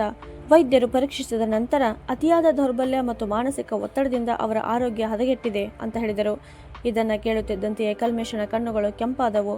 ಮೊದಲ ಬಾರಿಗೆ ಅವನಿಗೆ ಅರ್ಥವಾಯಿತು, ಸಂಬಂಧಗಳ ಗಾಯ ಕೇವಲ ಹೃದಯವನ್ನು ಮಾತ್ರವಲ್ಲ, ಮನುಷ್ಯನ ದೇಹವನ್ನು ಕುಸಿದು ಬಿಡುತ್ತದೆ ಅಂತ. ಅದೇ ರಾತ್ರಿ ತಾಯಿಯ ಹಾಸಿಗೆಯ ಪಕ್ಕದಲ್ಲಿ ಕುಳಿತಿದ್ದ ಕಲ್ಮೇಶ್ ಮನಸ್ಸಿನಲ್ಲಿಯೇ ಒಂದು ನಿರ್ಧಾರ ಮಾಡಿಕೊಂಡನು. ಇನ್ನು ಮುಂದೆ ಅವನು ಕೇವಲ ಕ್ಷಮೆ ಕೇಳುವುದಿಲ್ಲ, ಬದಲಾಗಿ ತನ್ನ ತಾಯಿಗೆ ಅವರು ಯಾವಾಗಲೂ ಅರ್ಹರಾಗಿದ್ದ ಗೌರವ ಮತ್ತು ಪ್ರೀತಿಯನ್ನು ಮರಳಿಕೊಡುತ್ತಾನೆ ಅಂತ. ಬೆಳಗಿನ ಮೃದುವಾದ ಸೂರ್ಯನ ಕಿರಣಗಳು ಕಿಟಕಿಯಿಂದ ಒಳಗೆ ಹರಿಯುತ್ತಿದ್ದವು. ಕಲ್ಪನಾದೇವಿಯ ಆರೋಗ್ಯ ಈಗ ಸ್ವಲ್ಪ ಸುಧಾರಿಸಿತ್ತು ಮತ್ತು ಕಲ್ಮೇಶ್ ಇಡೀ ರಾತ್ರಿ ಅವರ ಪಕ್ಕದಲ್ಲೇ ಕುಳಿತಿದ್ದನು. ಅವನ ಕಣ್ಣುಗಳಲ್ಲಿ ಈಗ ಕೇವಲ ಪಶ್ಚಾತ್ತಾಪ ಇರಲಿಲ್ಲ, ತನ್ನ ತಾಯಿಯ ಗೌರವವನ್ನು ಮರಳಿ ನೀಡಬೇಕೆಂಬ ದೃಢ ಸಂಕಲ್ಪವೂ ಇದ್ದಿತು. ಅಷ್ಟರಲ್ಲಿ ವೃದ್ಧಾಶ್ರಮದ ಹೊರಗೆ ಸ್ವಲ್ಪ ಗದ್ದಲ ಕೇಳಿಸಿತು. ವೃದ್ಧರು ಮತ್ತು ಮಕ್ಕಳು ವರಾಂಡದಲ್ಲಿ ಸೇರತೊಡಗಿದರು. ಮಂಜುಳಾ ಅಕ್ಕ ಮುಗುಳ್ನಗುತ್ತಾ ಕಲ್ಪನಾದೇವಿಯನ್ನು ಹೊರಗೆ ಕರೆದುಕೊಂಡು ಬಂದರು. ಹೊರಗಿನ ದೃಶ್ಯವನ್ನು ಕಂಡ ಕ್ಷಣವೇ ಅವರು ಅಲ್ಲೇ ನಿಂತು ಬಿಟ್ಟರು. ಅವರ ಎದುರು ಅದೇ ಹಳೆಯ ಮನೆಯ ಚಿತ್ರ ಇಡಲಾಗಿತ್ತು. ಆದರೆ ಈಗ ಅದು ಸಂಪೂರ್ಣ ಬದಲಾಗಿತ್ತು. ಗೋಡೆಗಳಿಗೆ ಹೊಸ ಬಣ್ಣ ಬಳಿಯಲಾಗಿತ್ತು. ಒಡೆದು ಹೋಗಿದ್ದ ಕಿಟಕಿಗಳನ್ನು ಸರಿಪಡಿಸಲಾಗಿತ್ತು ಮತ್ತು ಬಾಗಿಲಿಗೆ ಹೂವಿನ ತಳಿರು ತೋರಣವನ್ನು ಅಲಂಕರಿಸಲಾಗಿತ್ತು. ಕಲ್ಮೇಶ್ ಕಣ್ಣೀರಿನಿಂದ ತುಂಬಿದ ಕಣ್ಣುಗಳೊಂದಿಗೆ ಅವರ ಬಳಿಗೆ ಬಂದು, ಅಮ್ಮ, ನಿಮ್ಮ ಮನೆಯನ್ನ ನಾನು ಮತ್ತೆ ಕಟ್ಟಿಸಿದ್ದೇನೆ ಅಂತ ಹೇಳಿದನು. ಕಲ್ಪನಾದೇವಿಗೆ ಕೆಲ ಕ್ಷಣ ಮಾತೇ ಬರಲಿಲ್ಲ. ಕಲ್ಮೇಶ್ ನಡುಗುವ ಧ್ವನಿಯಲ್ಲಿ ಮುಂದುವರಿಸಿದನು, ನಾನು ನಿರುಪಯುಕ್ತ ಎಂದುಕೊಂಡಿದ್ದ ಆ ಮನೆಯೇ ನನ್ನ ಬೇರುಗಳ ಮನೆಯಾಗಿತ್ತು. ನೀವು ಅದನ್ನು ಕಾಪಾಡಿಕೊಂಡಿದ್ದು ಕೇವಲ ಗೋಡೆಗಳನ್ನು ಉಳಿಸಲು ಅಲ್ಲ, ಸಂಬಂಧಗಳು ಮುರಿಯದಿರಲಿ ಎಂದು ಅಂದನು. ಅಷ್ಟರಲ್ಲಿ ಪುಷ್ಪ ಮುಂದೆ ಬಂದಳು. ಅವಳ ಕಣ್ಣುಗಳಿಂದ ಕಣ್ಣೀರು ಹರಿಯುತ್ತಿತ್ತು. ಅವಳು ಕೈ ಮುಗಿದು, ಅತ್ತೆಯವರೇ, ಸಾಧ್ಯವಾದರೆ ನಮಗೆ ಇನ್ನೊಂದು ಅವಕಾಶ ಕೊಡಿ ಅಂತ ಹೇಳಿದಳು. ಕಲ್ಪನಾದೇವಿ ಮೌನವಾಗಿ ಆ ಮನೆಯತ್ತ ನೋಡುತ್ತಲೇ ನಿಂತರು. ಅವರ ಜೀವನದ ಎಲ್ಲ ನೆನಪುಗಳು ಆ ಮನೆಯ ಪ್ರತಿಯೊಂದು ಮೂಲೆಯಲ್ಲೂ ಜೀವಂತವಾಗಿದ್ದವು. ಅಷ್ಟರಲ್ಲಿ ಚಿಕ್ಕ ಗೌರಿ ಓಡುತ್ತಾ ಬಂದು ಅವರ ಕೈ ಹಿಡಿದು ಮುದ್ದಾಗಿ, ಅಜ್ಜಿ, ಈಗ ನೀವು ನಮ್ಮನ್ನು ಬಿಟ್ಟು ಹೋಗುವುದಿಲ್ಲ ತಾನೇ ಅಂತ ಕೇಳಿದಳು. ಇದನ್ನು ಕೇಳುತ್ತಿದ್ದಂತೆ ಕಲ್ಪನಾದೇವಿಯ ಕಣ್ಣುಗಳು ನೀರಿನಿಂದ ತುಂಬಿದವು. ಅವರು ಆ ಪುಟ್ಟ ಮಗುವನ್ನು ಬಿಗಿಯಾಗಿ ಅಪ್ಪಿಕೊಂಡರು. ಮಂಜುಳಾ ಅಕ್ಕ ಮುಗುಳ್ನಗುತ್ತಾ, ಕೆಲವರು ಕೇವಲ ಮನೆಗಳನ್ನು ಕಟ್ಟುತ್ತಾರೆ, ಇನ್ನು ಕೆಲವರು ಆ ಮನೆಯನ್ನ ಕುಟುಂಬವನ್ನಾಗಿ ಮಾಡುತ್ತಾರೆ. ಕಲ್ಪನಾ ಅವರೇ, ನೀವು ಎರಡನೆಯ ರೀತಿಯ ವ್ಯಕ್ತಿ ಅಂತ ಹೇಳಿದರು. ಅಷ್ಟರಲ್ಲಿ ಕಲ್ಮೇಶ್ ತಾಯಿಯ ಮುಂದೆ ಮೊಣಕಾಲೂರಿ ಕುಳಿತನು. ಅವನ ಧ್ವನಿ ಭಾವನೆಗಳಿಂದ ತುಂಬಿತ್ತು. ಅಮ್ಮ, ನಿಮ್ಮ ಸುರಿದ ಕಣ್ಣೀರುಗಳನ್ನು ನಾನು ಹಿಂತಿರುಗಿಸಲು ಸಾಧ್ಯವಿಲ್ಲ. ಆದರೆ ಇನ್ನು ಮುಂದೆ ನಿಮ್ಮ ಜೀವನದಲ್ಲಿ ಒಂದೇ ಒಂದು ದಿನವೂ ನೀವು ನಿಮ್ಮನ್ನ ಭಾರ ಎಂದು ಭಾವಿಸುವಂತೆ ನಾನು ಬಿಡುವುದಿಲ್ಲ ಅಂತ ಹೇಳಿದನು. ಆ ಮಾತು ಕೇಳುತ್ತಿದ್ದಂತೆಯೇ ವರಾಂಡ ಮೌನದಿಂದ ತುಂಬಿತು. ಕೇವಲ ತಂಗಾಳಿಯ ಸದ್ದು ಮಾತ್ರ ಕೇಳಿಸುತ್ತಿತ್ತು. ಕಲ್ಪನಾದೇವಿ ನಡುಗುವ ಕೈಗಳಿಂದ ಮಗನ ಮುಖವನ್ನ ಎತ್ತಿ ನೋಡಿದರು. ನಂತರ ನಿಧಾನ ಸ್ವರದಲ್ಲಿ, ಮಗನೇ, ತಾಯಿ ತನ್ನ ಮಕ್ಕಳ ಮೇಲೆ ಸಿಟ್ಟು ಮಾಡಿಕೊಳ್ಳಬಹುದು, ಆದರೆ ಅವರನ್ನು ಪ್ರೀತಿಸುವುದನ್ನು ಮಾತ್ರ ಎಂದಿಗೂ ನಿಲ್ಲಿಸುವುದಿಲ್ಲ ಅಂತ ಹೇಳಿದರು. ಅಷ್ಟೇ ಕೇಳುತ್ತಿದ್ದಂತೆಯೇ ಕಲ್ಮೇಶ್ ತಾಯಿಯನ್ನು ಬಿಗಿಯಾಗಿ ಅಪ್ಪಿಕೊಂಡು ಮಗುವಿನಂತೆ ಅಳತೊಡಗಿದನು. ಪುಷ್ಪ ಕೂಡ ಅವರ ಪಕ್ಕದಲ್ಲಿ ಕುಳಿತುಕೊಂಡಳು. ಹಲವಾರು ವರ್ಷಗಳ ನಂತರ ಆ ಕುಟುಂಬ ಮತ್ತೆ ಒಟ್ಟಾಗಿ ಅಳುತ್ತಿತ್ತು. ಆದರೆ ಈ ಬಾರಿ ಆ ಕಣ್ಣೀರು ಸಂಬಂಧಗಳನ್ನು ಮುರಿಯುತ್ತಿರಲಿಲ್ಲ, ಬದಲಾಗಿ ಮುರಿದ ಸಂಬಂಧಗಳನ್ನು ಮತ್ತೆ ಜೋಡಿಸುತ್ತಿತ್ತು. ಕೆಲವು ದಿನಗಳ ನಂತರ ಕಲ್ಪನಾದೇವಿ ಅದೇ ಹಳೆಯ ಮನೆಗೆ ಮರಳಿ ಬಂದರು. ಆದರೆ ಈಗ ಆ ಮನೆಯ ವಾತಾವರಣ ಸಂಪೂರ್ಣವಾಗಿ ಬದಲಾಗಿತ್ತು. ಬೆಳಿಗ್ಗೆ ಮತ್ತೆ ಅಡಿಗೆ ಮನೆಯಿಂದ ಚಹಾದ ಸುವಾಸನೆ ಹರಿಯತೊಡಗಿತು. ಕಲ್ಮೇಶ್ ಕಚೇರಿಗೆ ಹೋಗುವ ಮುನ್ನ ತಾಯಿಯ ಪಾದಗಳಿಗೆ ನಮಸ್ಕರಿಸುತ್ತಿದ್ದನು. ಪುಷ್ಪ ಅವರೊಂದಿಗೆ ಕುಳಿತು ಅಡಿಗೆ ಮಾಡುತ್ತಿದ್ದಳು. ಮತ್ತು ಎಲ್ಲಕ್ಕಿಂತ ಮುಖ್ಯವಾಗಿ, ಇನ್ನು ಮುಂದೆ ಯಾರು ಕಲ್ಪನಾದೇವಿಯನ್ನ ನೋಡಿ, ಅಮ್ಮ, ಇಷ್ಟು ಖರ್ಚು ಏಕೆ ಮಾಡುತ್ತೀಯಾ ಎಂದು ಕೇಳಲಿಲ್ಲ. ಏಕೆಂದರೆ ಈಗ ಎಲ್ಲರಿಗೂ ಒಂದು ಸತ್ಯ ಅರ್ಥವಾಗಿತ್ತು. ತಾಯಿ ಖರ್ಚು ಮಾಡುವುದಿಲ್ಲ, ತಾಯಿ ತನ್ನ ಸಂಪೂರ್ಣ ಜೀವನವನ್ನೇ ತನ್ನ ಮಕ್ಕಳಿಗಾಗಿ ಖರ್ಚು ಮಾಡಿಬಿಡುತ್ತಾಳೆ ಅಂತ. ಸ್ನೇಹಿತರೆ, ತಾಯಿ ತಂದೆಯರ ತ್ಯಾಗ ಮೌಲ್ಯವನ್ನು ಹಣದಿಂದ ಅಳೆಯಲು ಸಾಧ್ಯವಿಲ್ಲ. ಅವರು ನಮಗಾಗಿ ನಮ್ಮ ಕನಸುಗಳು, ಆರೋಗ್ಯ, ಸುಖ ಮತ್ತು ಆಸೆಗಳನ್ನು ತ್ಯಾಗ ಮಾಡುತ್ತಾರೆ. ವಯಸ್ಸಾದಾಗ ಅವರಿಗೆ ಬೇಕಾಗಿರುವುದು ಹಣವಲ್ಲ, ಪ್ರೀತಿ, ಗೌರವ ಮತ್ತು ಆತ್ಮೀಯತೆ. ಸಂಬಂಧಗಳ ಬೆಲೆ ಅರಿತಾಗ ಮಾತ್ರ ಕುಟುಂಬದ ನಿಜವಾದ ಅರ್ಥದಲ್ಲಿ ಕುಟುಂಬವಾಗುತ್ತದೆ. ಹಾಗಿದ್ದರೆ ಸ್ನೇಹಿತರೆ, ನಿಮಗೆ ಈ ಕತೆ ಹೇಗೆ ಇಷ್ಟವಾಯಿತು ಅಂತ ಕಮೆಂಟ್ ಮಾಡಿ ತಿಳಿಸಿ. ಕಥೆಯನ್ನು ಕರ್ನಾಟಕದ ಯಾವ ಊರಿನಿಂದ ನೋಡಿದಿರಿ ಅಂತಲೂ ತಿಳಿಸಿ. ಕತೆಗೊಂದು ಲೈಕ್ ಕೊಟ್ಟು ನಿಮ್ಮವರಿಗೆ ಶೇರ್ ಮಾಡಿ. ಹಾಗೂ ಇದೇ ಥರ ಕಥೆಗಳನ್ನು ನೋಡಲು ನಮ್ಮ ಚಾನಲನ್ನು ಸಬ್ಸ್ಕ್ರೈಬ್ ಮಾಡಿ. ಧನ್ಯವಾದಗಳು.